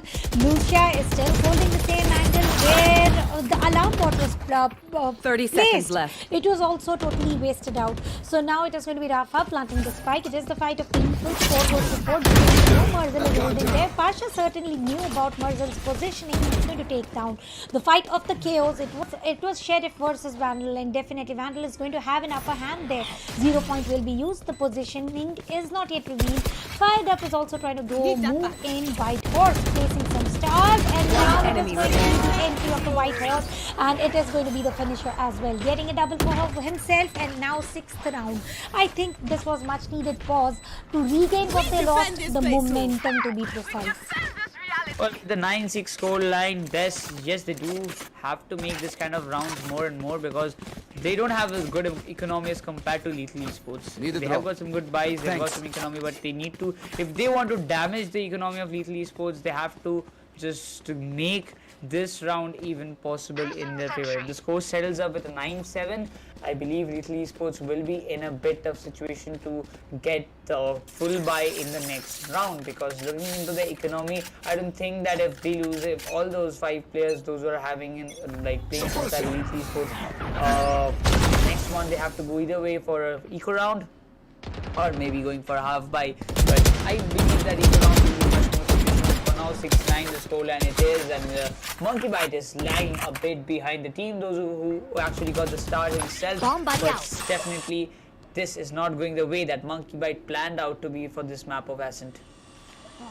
Talking about the map of Ascent, Monkeybite 5 versus 5. Now only a minute is going to be due where the esports need to make a move, and drone was sent, which is destroyed, and Android once again taking the longest route possible, and there's nobody to watch out the mid area, there's nobody to watch out for the market area, and this is exactly what Android was looking forward to. And this is how they played the previous round with the double satchel, though they could not continue the fight or win the round, to be precise. How White Horse just entered after placing the gravity wells and making them vulnerable. Pasha Sahil would not move a foot away from his side, and he is going to use the flash, and now the trades coming. 4 versus 4. How long will they survive? Five Dapper will take down Marzil. Rafa sending the shock dart, and also with that he's going to plant the spike in no time. Spike will be eventually planted, and now it's coming down to a 4 versus 3 situation where Monkeybite has got the man advantage for sure, but Sensei with that brilliant Vandal, his position will be eventually compromised, but the chance to might get one, but the shots are being connected, and he gets one down, might get a second one. There are Last player standing. Yes, you don't get the chance always to get things done, but meanwhile what was to be done has already begun, and another round might just go in the favor of Monkeybite. Maybe not, maybe not. Yes, it is. It is going in the favor of Monkeybite, and the score sells up in a 9-7. Scoreline 9-7. Sensei is still going to be the highest fragger, and over to that he's also going to activate Tour de Force. Well, he is or he isn't, that time will show, but he can activate Tour de Force. On the other side there is a wall to be activated as well as lockdown. Let's see about Panzer in particular. Which side is he willing to lock down? Is it going to be used pre-plant? Is it going to be post-plant to delay the site entry or to vacate the site entirely? He is also randomly placing some swamp You want to grenade, play? and I think Let's Panzer is play. looking a little extra committed towards side B. Fired up. He is also holding his angles where he is revealed with the 0 point. Well, at this point of time, even Redub has got some smokes coming in front of him, so it is not possible for him to get the picks done. The paint shells will be used for now, but definitely with that, he gets one down. Eventually, dashing out and taking some position with that cloudburst. Maybe he's got the repositioning done, but for now, one single pick will eventually change the entire side of the game. Monkeybite, they've got the first rotation, but for now, getting a complete position. Getting the picks done for your team, it's very much responsible at this point of time, but Redub is just trying his level best. The shock darts might just make some connection, but still he is surviving, and the patience are being maintained by the players of Monkeybite at this point of time. Well, fired up is going to be immediately fired here. It is going to be Android who put a shutdown there, but Pasha Sahil once again not going to leave a site A for even for a single second. White Horse is also going to get a frag, and White Horse is also going to get the second. With that, it is going to be the 8th round going to the favor of Monkeybite. Now the lead is all gone. It is the round of the equalizer, and there is no save opportunity for Lethal Esports. They need to make sure they go for the buy round. Maybe some half shields also coming into the action. Pasha Sahil picking getting one pick, and then White Horse shutting an entire Lethal Esports down. I think this is exactly what the team wanted.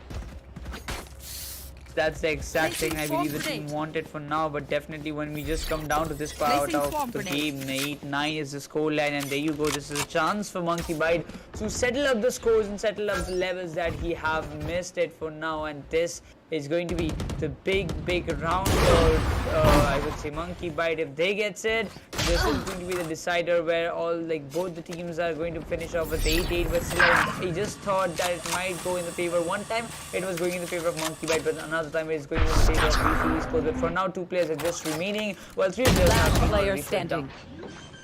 Last man standing. He is going to Spike go planted. ahead. Panzer, how many frags, exit frags can he take is going to be the question, because there is no room of opportunity. They're going to get 4K.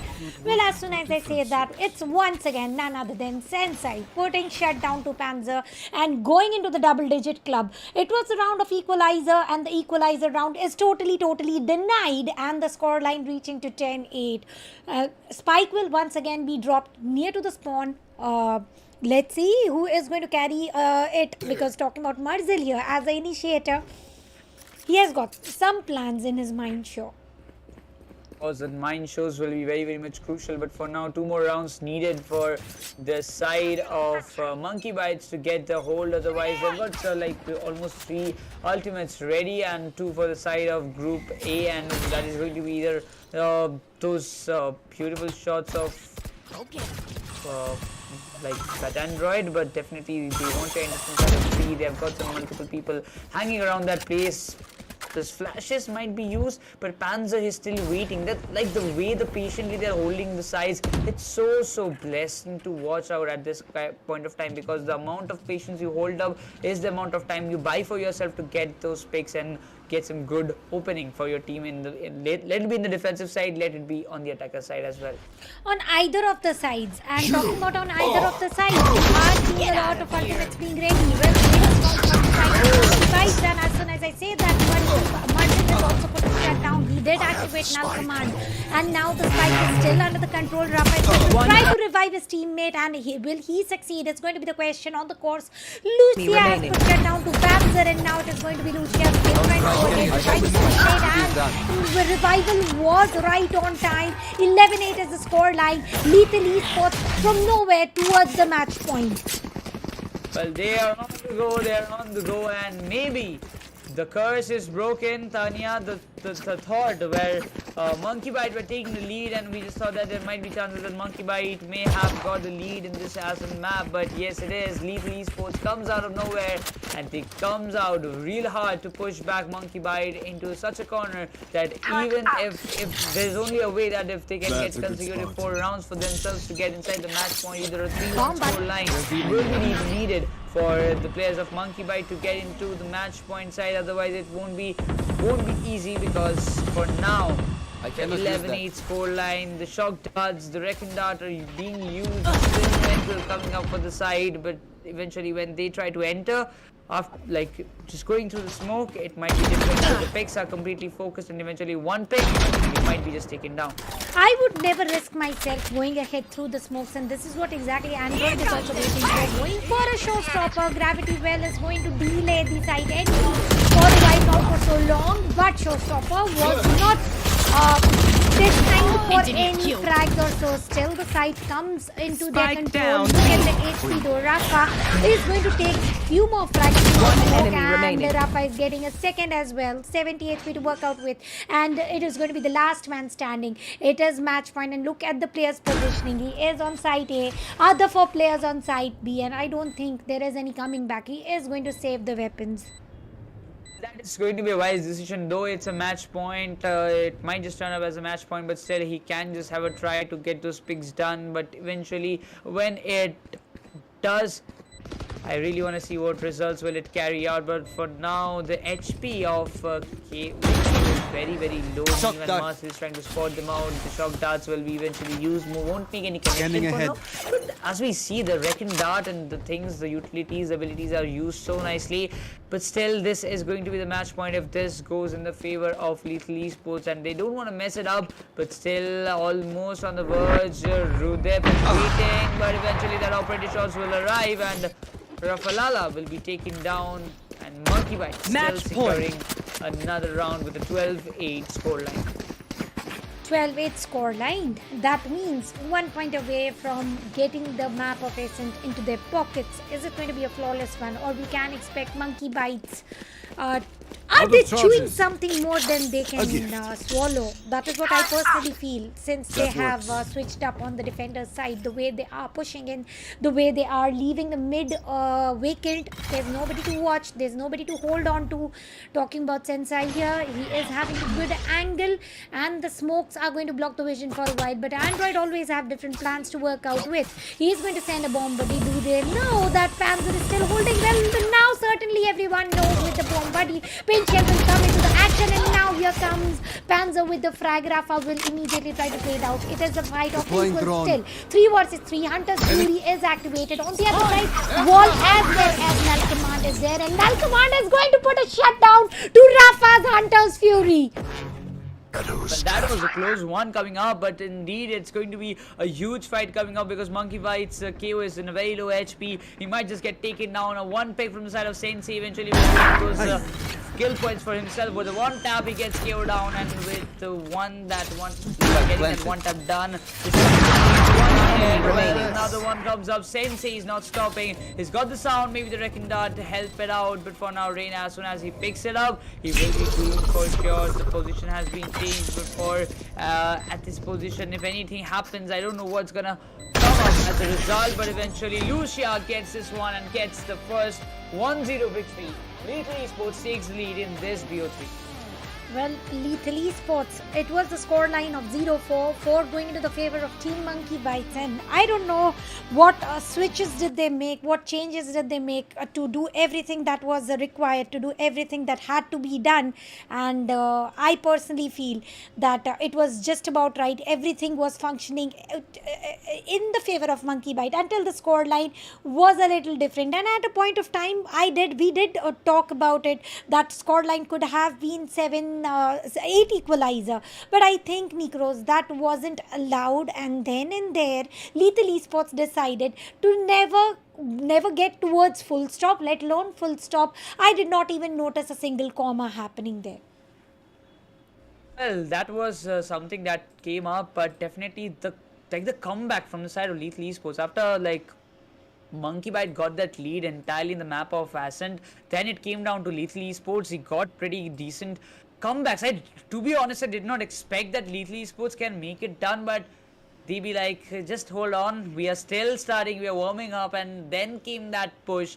Sensei's a beautiful shot, that operator shots, what he made in the defender's side was so soothing. Those shots made so brutal connection, but eventually a good win and a good start for Lethal Esports. But now, can it be another 2-0? Well, the curse is being broken, so we might face a 2-1. There is a pretty chance, but looking to the map, it was a close call enough. It was around a 13-8 score line, but eventually if it goes a bit close, like a 13-10 or something in the next match, I would really love to see which team is going to get that 13 score for themselves. Well, we are going to see about what are they going to do, but I have got a player to appreciate a lot, and that player is none other than Sensei. The way he was going for those headhunter frags, the way he was going for those multiple tour day finishers as well, though that was a little rare compared to headhunter frags, but the way he was holding the mid area every single time, and that was the lacking point for the side of Monkeybite. We never saw anybody trying to hold the mid side, and that is exactly where Lethal Esports took the advantage of, and they went ahead from the attacker side, and we did see several double satchel entries from market side towards side B. Of course, and they got those entries very nicely, but sometimes I believe one point it was there. Sports, the first or maybe the second round they won in this map of Ascent, where they were trying to hold on the defense, and Monkeybite were going up with every possible rounds. They were going with the attacks. They got around a 3-0 score, and then came one round when they went into the A side to plant it out, and they were completely crushed before even entering the A side gate. They were completely crushed out by the players of Lethal Esports, and that was a tremendous start where Lethal Esports actually came out with some good games. And from that particular round, the comeback started. Eventually it went on with the 8-8, then it came down to next part. But what a game! It was something, a nail-biting moments. If Monkeybite players could have got some more room for themselves to get the picks done, it could have been a much more even closer game. It might have turned out to be a 13-11 or 13-12 score if it took a bit amount of time. Well, there was no comma. That is what I was talking about. They had their strategies fixed, they had their plans fixed. They were very sure about how they wanted to execute everything.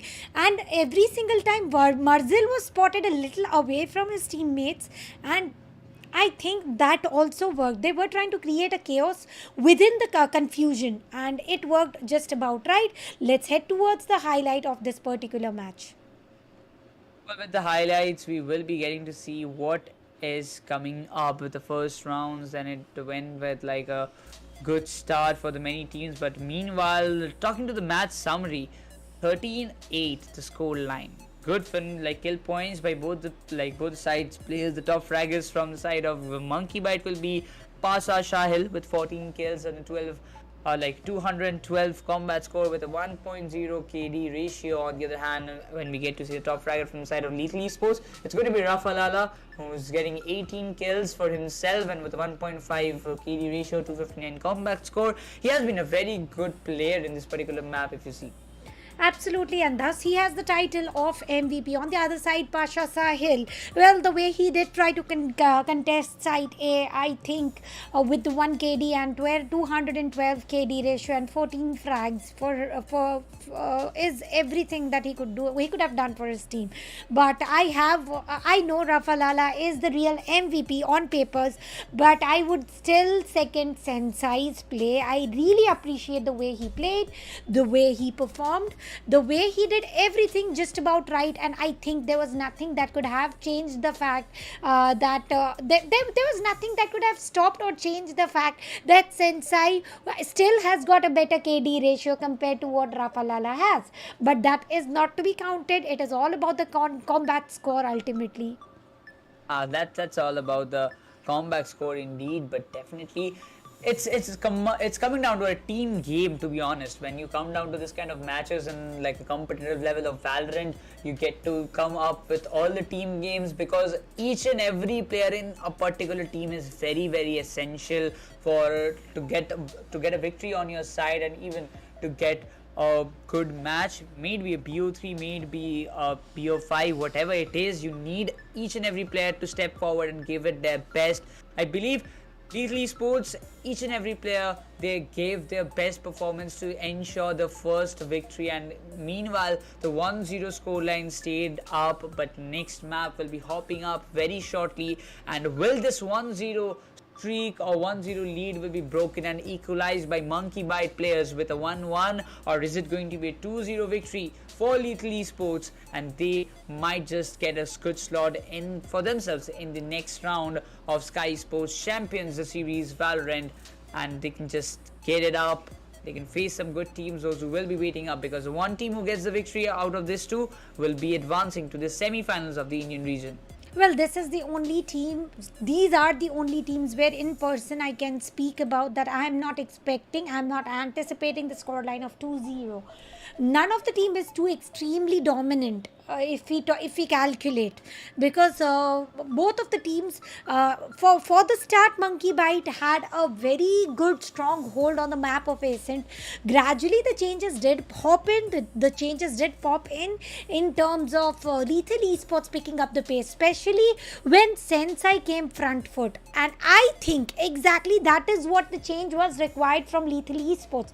But Monkeybite nonetheless has got a very precise aim, perfect utility usage, the way White Horse has been using the gravity wells, Nebulas right on time, and also sticking to the defusal, talking about Panzer as well, using the nanoswarm grenade to avoid the site entry, and Fire of course was also good enough to go ahead get those frags, but still we can expect Fired Up into some other agent as well. So Monkeybite is one of the team where we cannot immediately jump into the conclusion that it will be a 2-0 scoreline.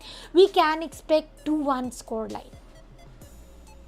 That can be a 2-1 scoreline, but talking about this one, the next map, it's going to be a map of heaven. And what do we expect in the map of heaven?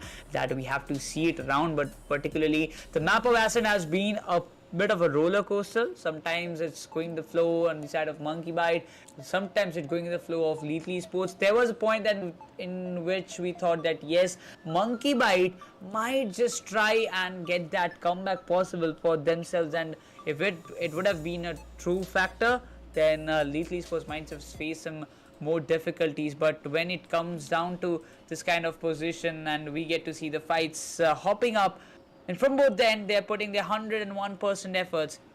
But the next map, Tanya, is going to be heaven. Lethal Esports have chosen, and the defender side probably it's being taken up by Monkeybite. So what's going to be your picks for this particular map? Well, for the map of heaven, for sure, double sentinel setup is my personal choice, because it is such a vast map. You need, on the defender side in particular, you need to have control over the site. So Chamber is definitely to be picked up, but apart from Chamber, we can expect a Sage joining in, a KJ joining in, and double initiator never tends to stop, is what I personally feel. I'm expecting a Sova, no doubt. Sova and Sky maybe breach sometimes, but I'm very sure of Soa is going to be the part of it. And imagine Rafa being the MVP with the Sky, with the Soa in the map of Ascent, can again be the MVP as the Soa again in the map of Heaven. So I really don't know how everything is going to pan out, but the team who is going to initiate on the attacker side, I think personally they are trying to grab as many rounds as possible, because it is attacker friendly map without a doubt. Defending 3 sites is always difficult to do so I want to see how many rounds does the attacker gets himself into his pockets without even single loss. Well, that's going to be a great factor, but I want to see some duelists coming up as of a Yoru or maybe some Raze. Reina will be also a good choice. Like if you see, Reinas have got some blinds up there, which will be really helpful for them to get the site entry, as well as you can use Yoru. After getting that buffed up, Yoru can be a great agent to like pursue in the map of Heaven, in my opinion, because when you just enter from the C-long side, you can just use the TP. Yes, you have to be very predictable with those flashes when it comes down to Yoru. You get the flash, you get the TP done inside the side, and you get the picks one by one to get the entry done for your team in the C side particularly. And when you seize the C side, I believe you have got some pretty holding points. In the garage side, some players are predictable. From the city side, there are some predictable players who might just hop in. But you get a long distance in the C-long side. Even if you have a Marshal or any bolt like a sniper for yourself, you can get the picks done. You just need to have open plant. Absolutely, but are they going to get that sort of an opportunity for going ahead, getting the open plant? We very well know how quick the information passes through as soon as the team is, one of the team member is realizing that the site C is trying to get contested. Immediate the player to getting a good hold on the garage side is also going to make a move on site C. The players from site B and A are also going to make a move. So maybe we can expect some early picks happening, but getting an entire site control on the defender side is going to be very difficult. It is map of Heaven, and for the reason it has total of 3 sites to control, and I want to see that Lethal Esports is picking up which site continuously, because each and every team has got one of the sites as their favorite. So I want to see, is it through the sewers or is it through the garage, because I very well know until and unless you have an operator to work out with, nobody is planning to go for A main or C main.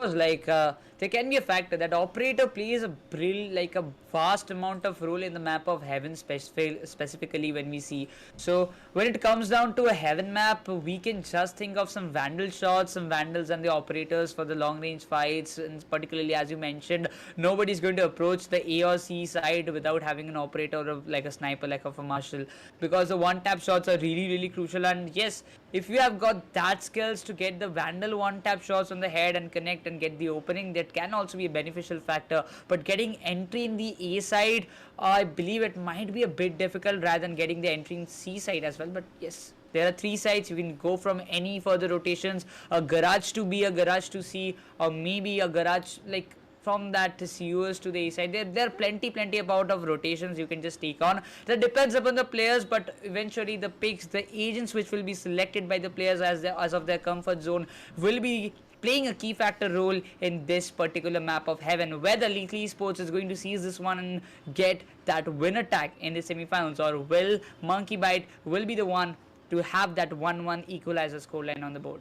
Well, talking about the equalizer, equalizer never came when Lethal Esports got the lead. So let's see if it is going to be the case of scenario or no. And talking about the agent selection, once again, I'm looking forward to have a good Omen play happening. It is one of the biggest map, and Omen is one of the players who can cross the longest route in no time through from the shadows. Some TP moves are also going to be very helpful, and smokes, as always, you can use this one-way smokes to allow you having a look through other side, but the opponents cannot view you through. And talking about the smoke frags, it doesn't, we have seen several players who are ready to get those smoke frags also, and let's see if that is going to be the case of scenario in the map of Heaven or no. Though if I had to ask you, what's your personal side on the map of Heaven, A or C or B? I'll go for C, because as I've mentioned many times, I play maximum time as an Omen, and in the map of Heaven, Omen also plays a very crucial factor. So for me, holding the C side, it's really tough, where you have got those small corners to hold up. You have to be patient. The one thing that actually helps up in defending is that you have to get the patience done. You have to be very, very much with a cold mind. That yes, it's all fine. Let them enter. Let all the people enter, and you have to get the trigger control and trigger discipline in your side. You get the smokes from the side of Omen or whatever controller you are playing, just smoke it up the C-long, and while the players are entering, you get at least 1 or 2 picks, and that will be sufficient. Yes, even if you can play Chamber, that will be also very, very, very much a good pick, because he can actually travel from one place to another. If Chamber is playing in the C-long side, Tanya, if any players is entering, they might just get 1 or 2 openings, and he can just get the teleportation done on the other side, and if he's in a very low HB, he can still survive and get those picks done. Yeah, absolutely. There is a good room of opportunity to cover the distance, and distance is the key alongside time. So I would personally say retake on the map of Heaven is going to be very difficult. Just in case, if we imagine for a second that there are multiple players holding on the defender's side, and if there is a force retake happening for the attackers. Now, going after losing a player, if they are going for the attacker, they have to cover the distance in the limited time left into their pockets. So attackers are also going to get scrambled down. It's not only about the defenders trying to get a good control of the site. Sometimes it does happen that the attackers try to go ahead and grab the same site repeatedly, and that is exactly when the defenders decide to stack up an entire site. We don't get to see this quite often, but this case of scenarios also do happen. But the team to initiate on the attacker side and grab as many rounds as possible, I think will have an upper hand to win this map.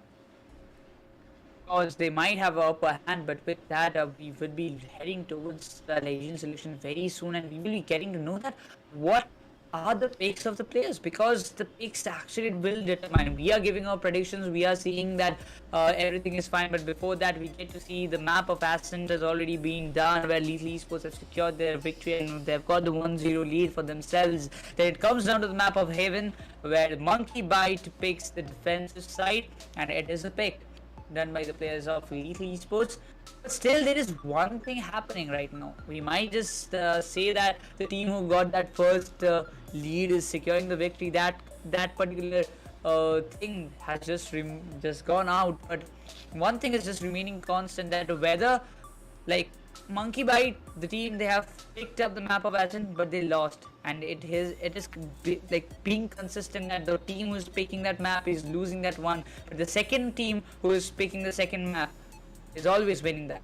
So let's see whether this thing is going on or not. Yeah, I would second that. The way you exactly explained, the team to pick their own map is losing the very first one, and then the second team, the team who is choosing the second map is going for the entire dominance. But there's a change here. Let's see if Lethal Esports are going to we very well know they are going to initiate on the attacker side.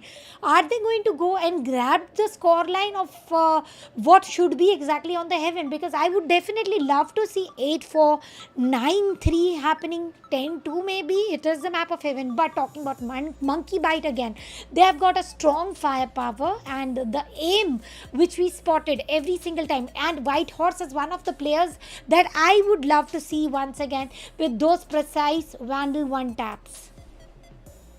Well, that one tap shots, I'm gonna like see this one, but still I'm missing there was one ace in the previous day, Tanya, but we haven't seen an ace in today's day.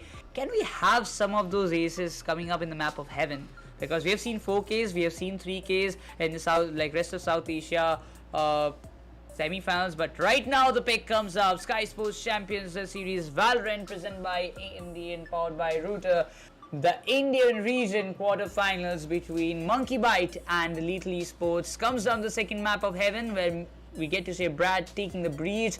Fired up will be getting the Jet. Pasa Shahil will be getting the Sky. Panzer will be getting that Chamber. White Horse is going with that same Astra pick, so that's a great pick from the side. But next, it's going to be Lethal Esports. Well, talking about Lethal Esports, Marzel is going to continue with the KO play. Senzai is also going to continue with the same Chamber Sentinel play. Lucia as an Omen.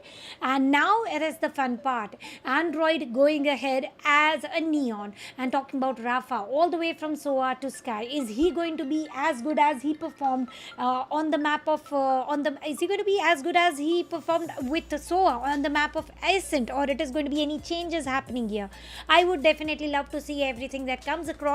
But according to me, if we talk about the lineup, talk about the flash in particular, Brad as well as Pasha Sahil has got the deadlier flashes here, and nonetheless Marzel and Rafa have also got the flashes. So the double initiator setup is never going to get old. Well, that's not going to get old for sure, but yeah, Neon pick, we can see it might be a game changer, because that ultimate what Neon actually carries out, which might be dangerous for the other ones when they activate it. Yes, there is a counter plan if you get him down before he gets you, but talking to this kind of situation where Lethal Esports is having a stronghold, I'm quite afraid. Like, I'm personally saying that I'm really afraid of that particular ultimate that Neon carries, because I've been brutally like crushed by that ultimate so far. But I want to see whether Monkeybite can counter those beautiful ultimate moves of Neon. But otherwise you also get to see some KO action as well. There is no SOA in the side, in either of the sides. So yes, let's just see whether which one is going to get the intel of the site.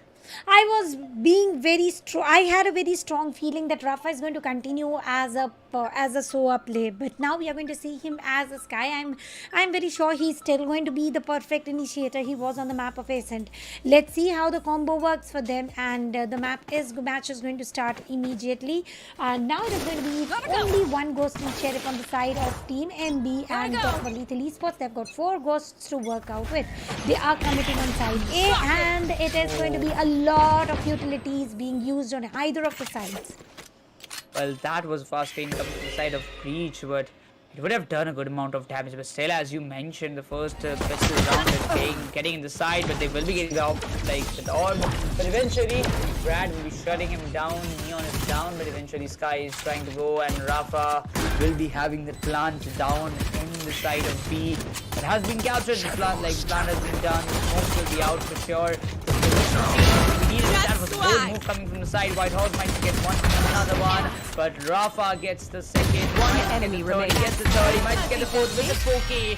Rafa secures the first round for the side of Lethal Esports, and with a 1-0 lead, Lethal Esports starts the heaven in the style. In a good style, Lethal Esports could not win the pistol round in the map of Ascent, but now on the map of Heaven, and we mentioned it several times that it is entirely attacker-friendly map.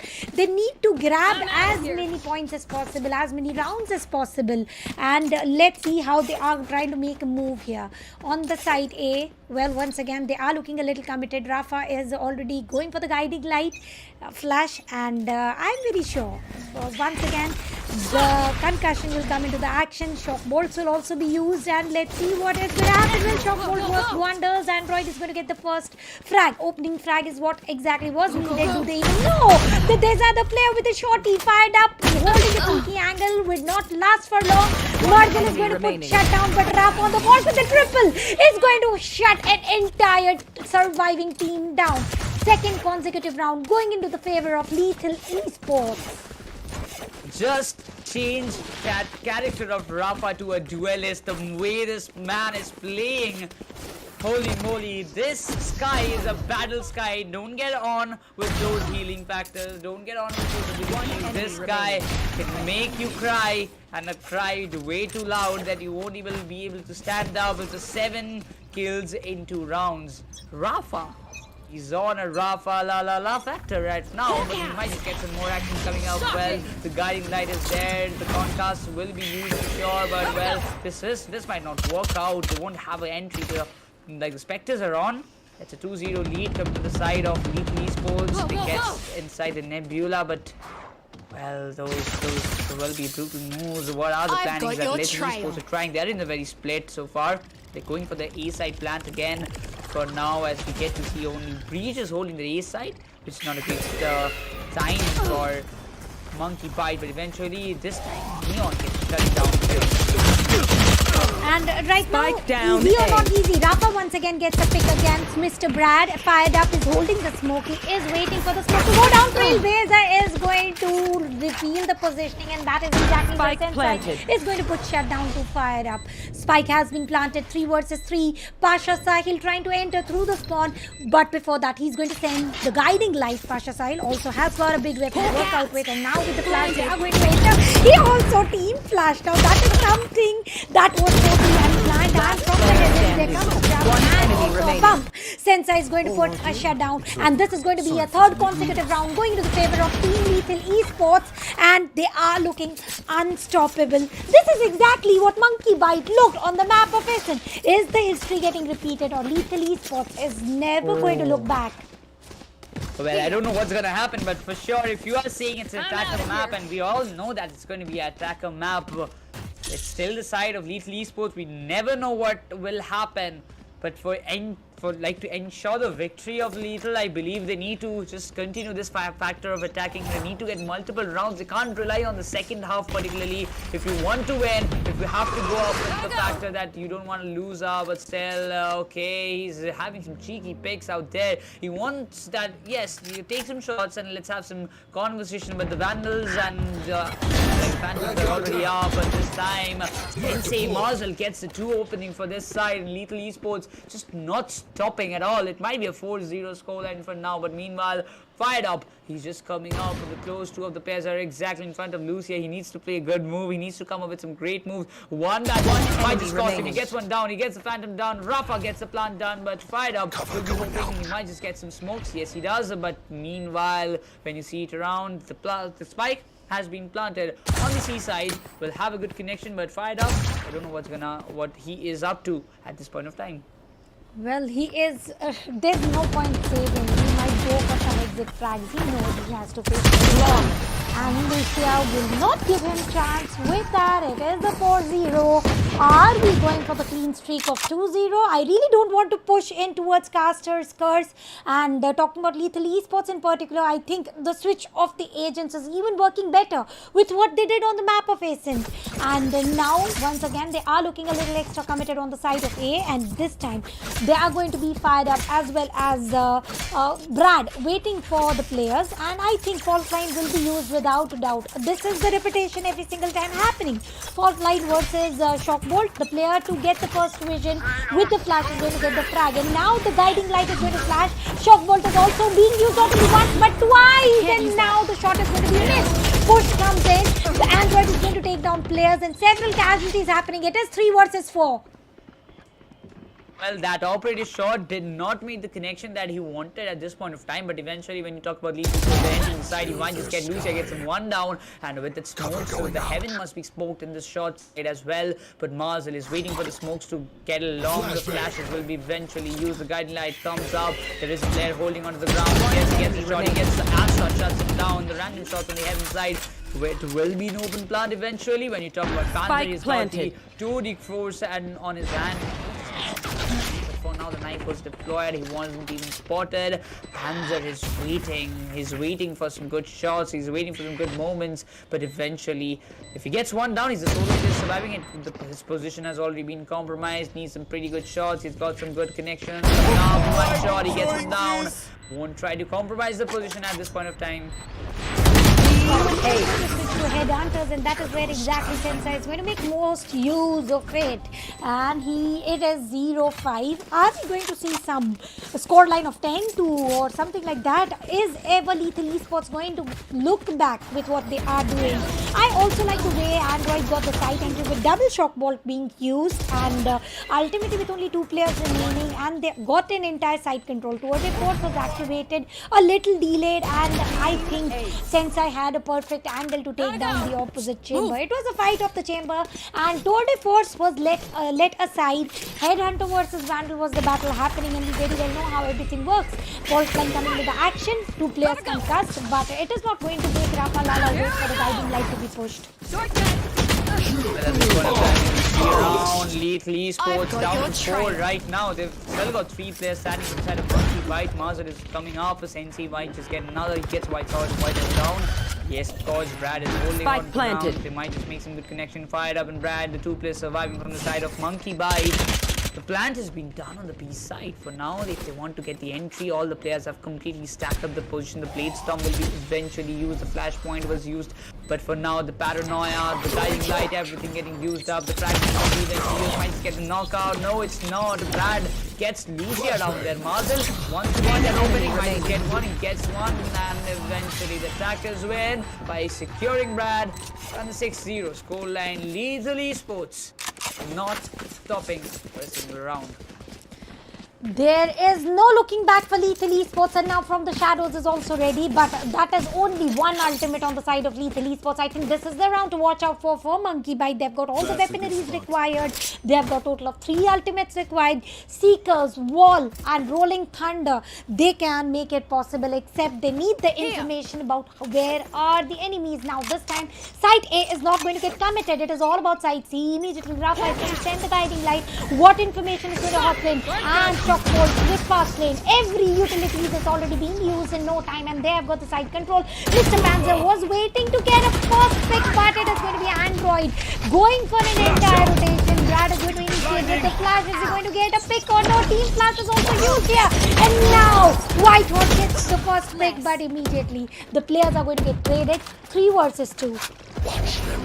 Like they have still got the spike for them, and Omen got the entire TP to the A side. They might just get the Jet coming along that way. Lucia is still waiting. They've got the teleportation done, so Lucia won't be expecting it. But now won't be whiffed out, and Lucia gets another round in favor of the side of Lethal Esports, and it looks so dramatic. 7-0, the scoreline is settling up. Lethal Esports, dude, what the hell is happening in this map of heaven? I'm quite not sure of it, but the map which is chosen by Lethal Esports, they're dominating it like anything. They are not giving a single room to Monkeybite, but if they want to settle it up in the very first half, say it, man. Just say it that you want to settle the things at this particular round. It actually, they don't have to say it in their mouth. And the game actually defines that they are very much more interested in the first half itself. They don't want to take this game in the second half at all,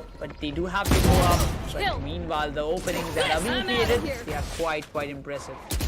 They are indeed very impressive. Again, Android going with the fast lane, trying to get the site entry. Already used both the shock bolts, and now it is going to be the site entry towards B. Except for guiding light coming in from Pasha Sahil has already revealed the positioning of the opponent. Don't have the exact and the slow trap has also been wasted out, and now we have come Pasha Sahil with the basic Spike down mid. This for the very first time. We are seeing Monkeybite extra numbers, and as soon as I say that Lethal Esports has just got 2 players to work out with against 3, but we are going to consider on the other side 2 players are very low on HP, and Lethal Esports have got 2 players but with full of HP.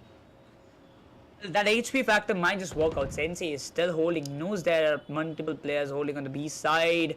Well, the healings will be done eventually. Both the players have got the healings what they wanted for a very long time. But yes, he gets one. He gets yes, he gets that. Sensei gets the 3K. You are just kidding me right now. Attackers getting the 8-0 scoreline. Sensei, dude, what are they up to right now? Rafa and Sensei creating the most out of it, and Monkeybite not able to catch up to the positions.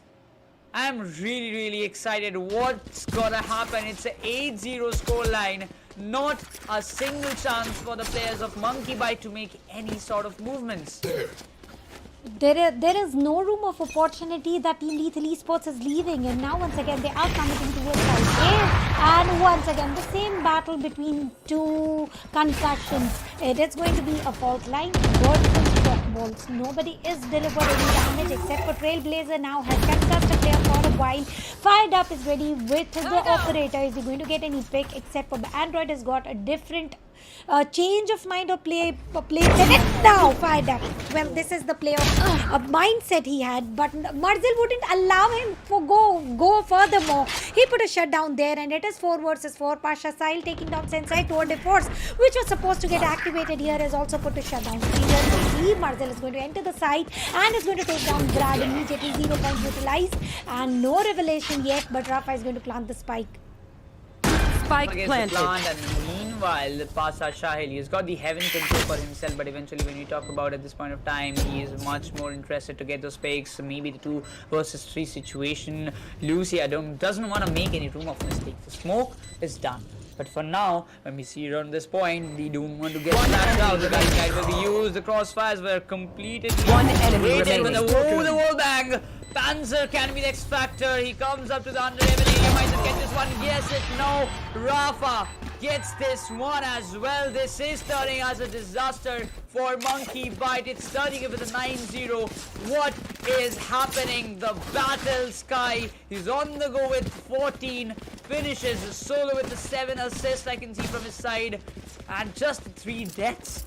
Are you kidding me? Look at the pace of Marzel. He's quite happy with the performance of his team, and why not?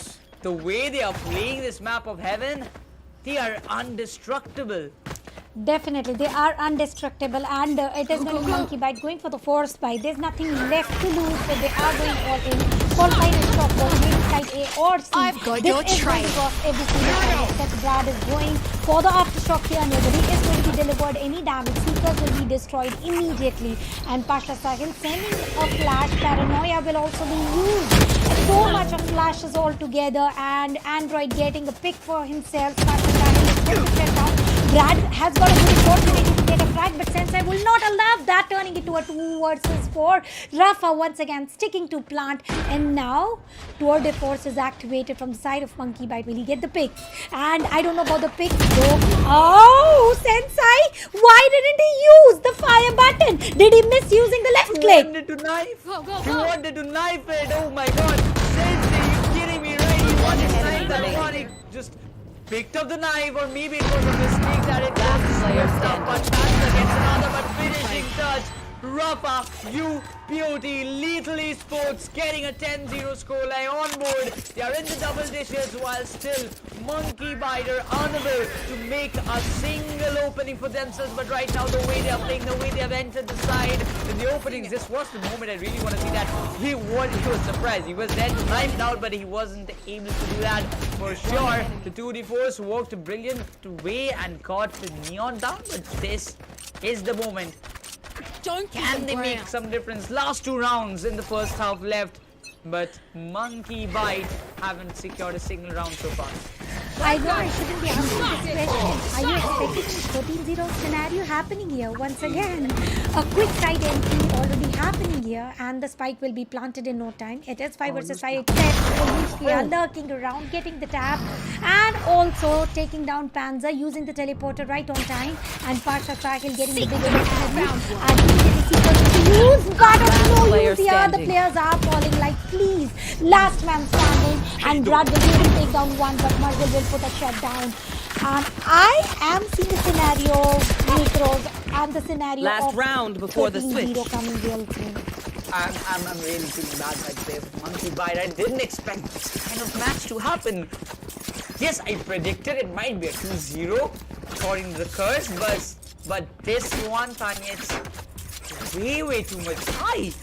Like really, it's 11-0 and in the quarterfinal stage of the Indian region, and we can see some brutal domination, a one-sided domination on the side of Lethal Esports. Just You 2 want more to rounds play? and we Let's just kept play. it entering the side of B right now. Gotta go. They are going to go against the same patterns of gold. And now Overdrive coming to the action for the very first time. How many picks can Android take, going for the chocolate once again? But no, it is going to be denied. White Horse is going to put a shutdown to Android, and Marzel is going to take down a White Horse. It was an immediate trade though. Sensei is ready with the Tour de Force. A very close call round. And Marzel getting a first frag for himself. How many more can he go for? And now it is going to be a Rolling Thunder. And the Rolling Thunder did delay everything. But Pasha is going to shut down. Tour de Force from Sensei is still functioning pretty well. 1 versus 2 is the case of scenario. My god, it's still coming up. We get to see Jet. He's still there on the side. It's not an open plan, but eventually the operator will be dead for sure. Comcast won't be getting in very usage. Chamber needs to hop into the side. You have to use that Beauty goes for himself. The opposition will set up, but this time it's a 12-0 and the entire attacking phase goes in the favor Switching of Lethal sides. Esports. Match Are you point. freaking kidding me? Look at the numbers they have collected. Look at the kill points they have collected. What a first half. Maybe in the history of Skyesports, it is the first time we are seeing with a 12-0 scoreline in the Valorant match. Well, talking about Skyesports Challenge Series, definitely this is going Champion Series. This is going to be the very first match where we are going to witness 13-0 score line. Now, let's see, is pistol round going to change the case of scenario? Because even if they win one round, I really am afraid that there stands no room of opportunity that they are going to reach towards the score line of 12. Now, it is going to be 2 ghosts into the hand, and the Android looks pretty overextended. He is going to use the shock bolt, pick up the orb. Marzel is aware about the players are trying to enter the side C. Look at the positioning of the players. And fragment will also be used. Flash also right on time. He's going to get the first frag. Lethal Esports are down to 3 right now, but eventually it's a 3 versus 3 fight. Won't be getting another. Is it the final round that we're going to see this first, like in the second match of the day and the Indian quarterfinals so far between Lethal Esports and Monkeybite? 2 players have already fleeted to the side of A, and they will be going with the plant. And Lucia is already going with the rotation coming up. The Seekers, I don't think they want to go after the heal won't be done right Spike now, but planted. the spike has been planted. They have to go for the after plan. It's 3 versus 2 situation. No room of mistakes, but eventually Omen will be healed in the 100% heal. Everybody's hoping up. The knives are deployed into the Silver's area, but eventually, whenever they try to enter the footsteps, oh, this is going to be the one, but Panzer shuts him down with that headhunter. Last player It's standing. a 1 versus 2 situation. Might be the first round for the side of Monkeybite, but Lucia is quite determined. He wants to buy the time for his team. He's in a very low HP. One Pakistan, enemy but remaining. eventually Lucia secures it. He's still there, and teamwork. He gets this one, and eventually the first round comes up in the favor of Monkeybite. The very first round. So it is not a 13-0, Nikros, and that is a sigh of relief. I really wasn't expecting a 13-0 happening. At this stage, at least, they are into the qualifiers, and nobody would expect 13-0 happening because it is fight of equals. Now it is all about the Spectres coming in from the side of Monkeybite, and they are looking extra committed towards side A, and this should be the game changer once again. They shall be able to get those required frags. Let's see, and there's nobody on side A. Why is Lethal Esports leaving side A completely, except for Sensei is still in the garage? Well, this might be a bold decision, but if they want to play after plant, after all the things are done, I eventually think that yes, they are moving out right now with everything they've got. The flyer, the site of plant, they get to see. Spike planted. Look at that, the backstabs are being completely cleared off. So it's like Sky, and you get to see Astra holding on to the compounds. So eventually the trap was detected. White Horse is holding onto the ground Sky, but a brutal amount of damage by White Horse for this point of time. They've got the Spectres up. It might be a second round for the favor of Monkeybite. I eventually think of that because they've got the Spectres and he's on his diversion possible. He wants to have those picks for himself, but I guess it will be like a second round for the side of Monkeybite. And fire just One enemy flawless, and it is going to be a clean sweep though. 2-12 is the scoreline right now, and a flawless round 1 here. And let's see how everything is going to change for henceforth, because this is going to be a full buy for Team Lethal Esports. And now it is going to be Monkeybite left all with full shields and specters. Talking about the replay though, each player going for some picks, going for the rotations. Android did try to dodge away from the crosshair, but did not work the way he wanted to, and that is how everything functions. Not everything works your way. They wanted to go for the 13-0 scoreline. It did not end up that way. Fired up, sending a guiding light through B, and now the Cloudburst said dash immediately, but the position of Fired Up is already revealed. He's going to get the pick, and no, Sensei is going to put a shutdown to Fired Up. Meanwhile, as we get to see in this kind of circumstances, like 12-2 is the score line. They've got one that a lot of fun, but eventually Lucia will get the trade. And now to 4 versus 3 situation. Spike will be planted for sure. But Whitehall is going into C long side, won't have that particular hold. The guiding light will be eventually used. Pasa Shai is getting very close. He might have some chances. But for now, they don't want to make any room of mistakes. And definitely, the top gets a flying down. He will be cutting one Last out. player It's standing. 3 versus 1 situation. Is it going to be the one? Yes, it is. And to defuse, here it comes. And the 12 to Last player what? standing. Say, are they throwing it up? Thank you. No, it is Marzel. He always jokes around and he's laughing it out very, very loudly. With that, this is the time where we announce that Lethal Esports made it towards the next stage for Skyesports Champions Series Valorant, presented by AMD, powered by Router Esports. And of course, the map of Heaven was pretty decent for the side of Lethal Esports, and a lot of pressure points triggered for the side of Monkey Esports. Well, that was a great start indeed, but what a match. What a match to be remembered. Like, we just thought it would have turned out to be a 13-0, but for God's sake, it went up to a 13-2, and I'm really delighted to see that one, because, you see, 13-0 would be too brutal domination, but entire first half domination by the side of Lethal Esports that won the entire game. I don't know why did, like Monkeybite chose the defensive side in the map of Heaven and the pick. They could have chosen the attacker's side, but eventually that costed them the entire quarter-final match. Absolutely, and I think it is a massive loss, let's be honest here. And on the map of Heaven, getting the score of 2-0, winning a pistol was a bonus to them to buy Spectres and getting the second round into their favor. But I still cannot forget the laughter of Marzel taking down his own teammate with the fragment and then sticking to defuse and getting his team towards the victory. It was all fun, and the fun did end up exactly how Lethal Esports wanted to. Winner of map 2, Heaven. I would say that this was one of the most exciting maps I have ever casted so far, and getting a brutal domination like this. There's like each and every team. Previously it was Prime 5, then it came down to Chillcord, and now it came down to Orangutan. Now it's Lethal Esports. Many more teams are yet to come upon, because till the 15th of May this qualifiers will go on, and eventually when you come down to this part, I believe that Lethal Esports can also be one of the good contenders. But for now, the one thing that concerns me the most, that which top 4 teams will be the one to qualify for the phase 2, because there is so many teams lined up in the competition. Orangutan, Prime 5, Lethal Esports, Chillcord, which will be the 4 teams to make it up. And still we have got 2 more days to cover up, and I believe 4 more teams to come on the top to get into the next stage.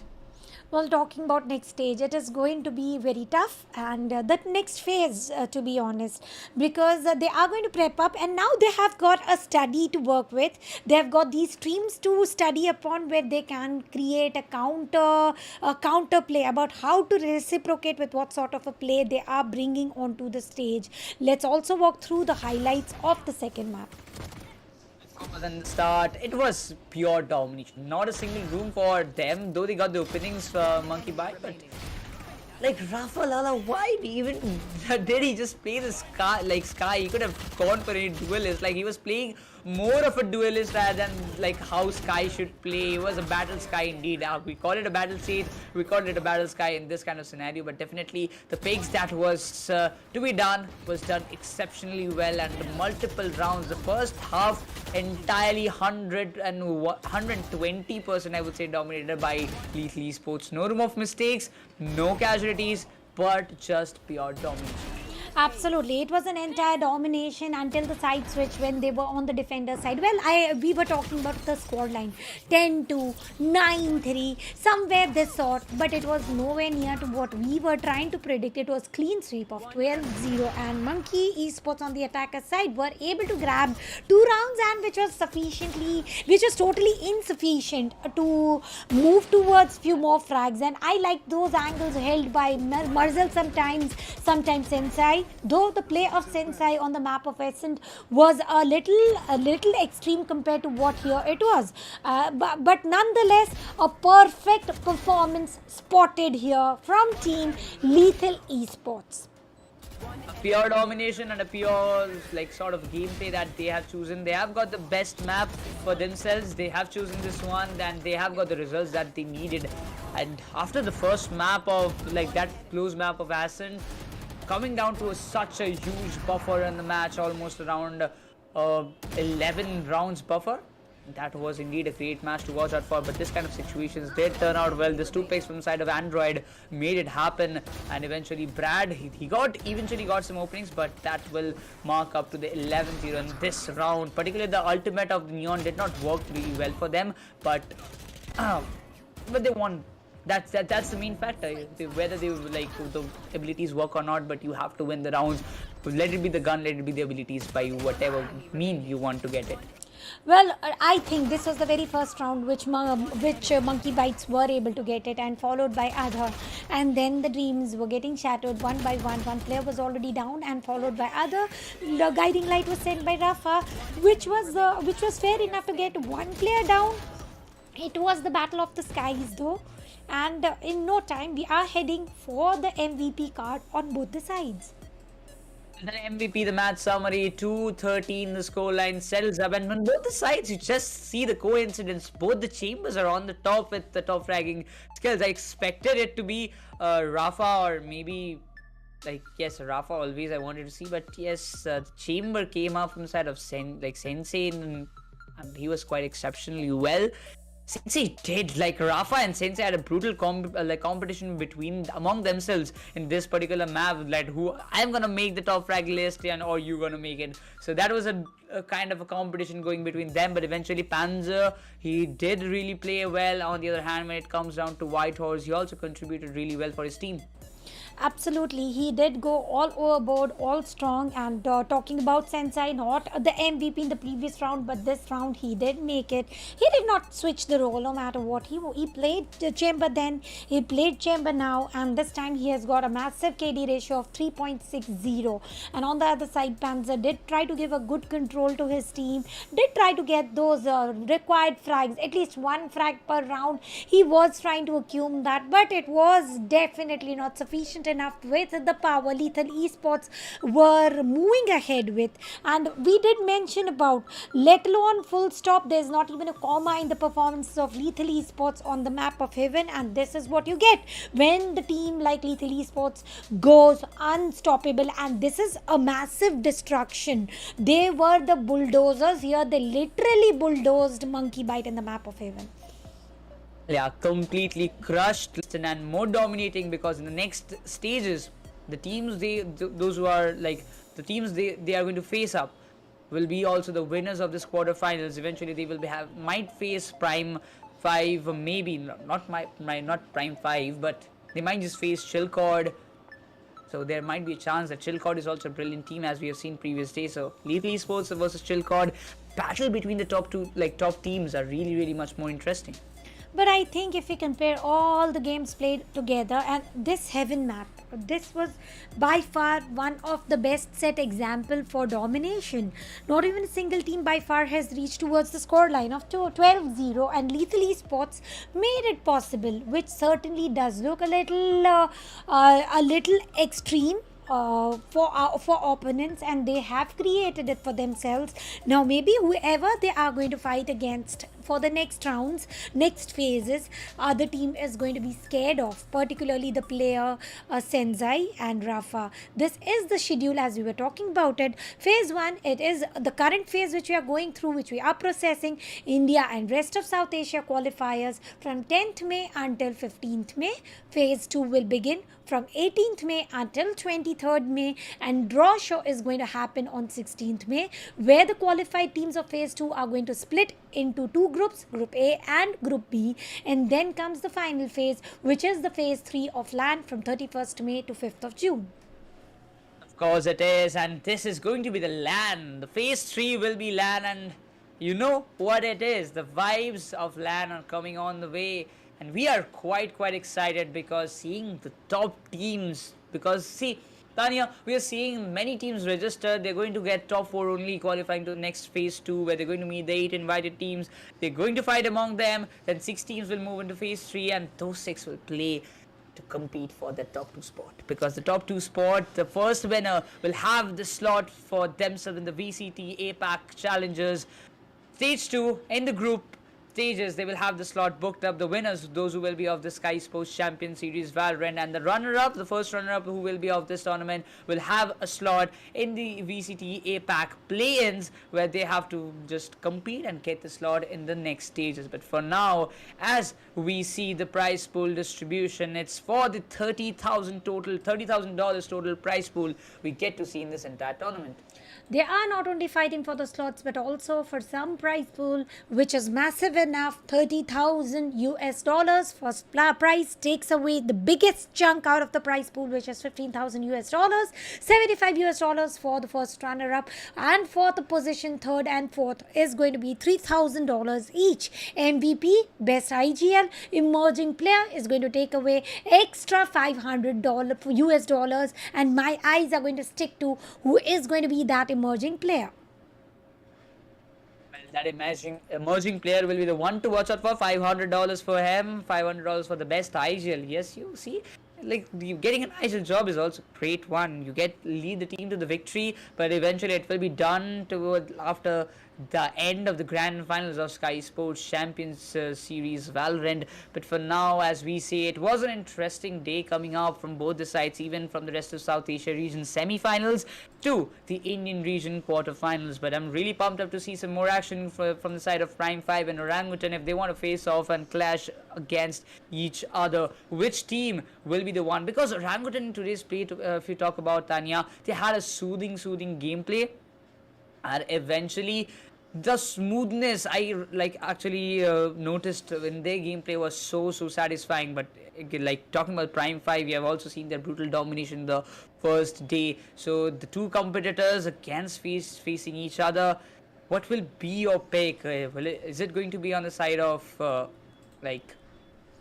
Prime 5, or is it going to be Orangutan? Well, I think both the teams need to battle it out to pick up sides yet, because we have not seen both the teams battling against each other. Though talking about the strategies, though talking about the play set, I think Team Orangutan is very recently created and they performed pretty well. And talking about Prime 5, they have had this synergy for a little extra time period compared to what Orangutan has. So maybe the synergy will be built up throughout the totality of the tournament, having in future by Skyesports Champions Series Valorant. So my positive vibes are for all the teams, for all the players indeed. But right now, one team to watch out for on the map of heaven, I've got only one name that pops into my mind, and that is going to be none other than Lethal Esports. Yeah, like, it's better you choose your ban maps against when you're playing. You better ban the Heaven map against Lethal. That is going to be very much beneficial, because you've seen the domination that this team carries. If you just make it up for them in the map of Heaven, if you're choosing the map of Heaven, so you better be assured on your own, because it's completely your responsibility if you lose or win. Absolutely. You are watching Skyesports Champions Series Valorant, and it is partnered by AMD, powered by Router Esports. I myself, Star Tanya, alongside me it is Nikros. We are going to catch you all tomorrow, so see you soon, and make sure you subscribe all the socials to keep updated about how everything is going to function in phase 1, phase 2 and phase 3. Till then, it is a sayonara.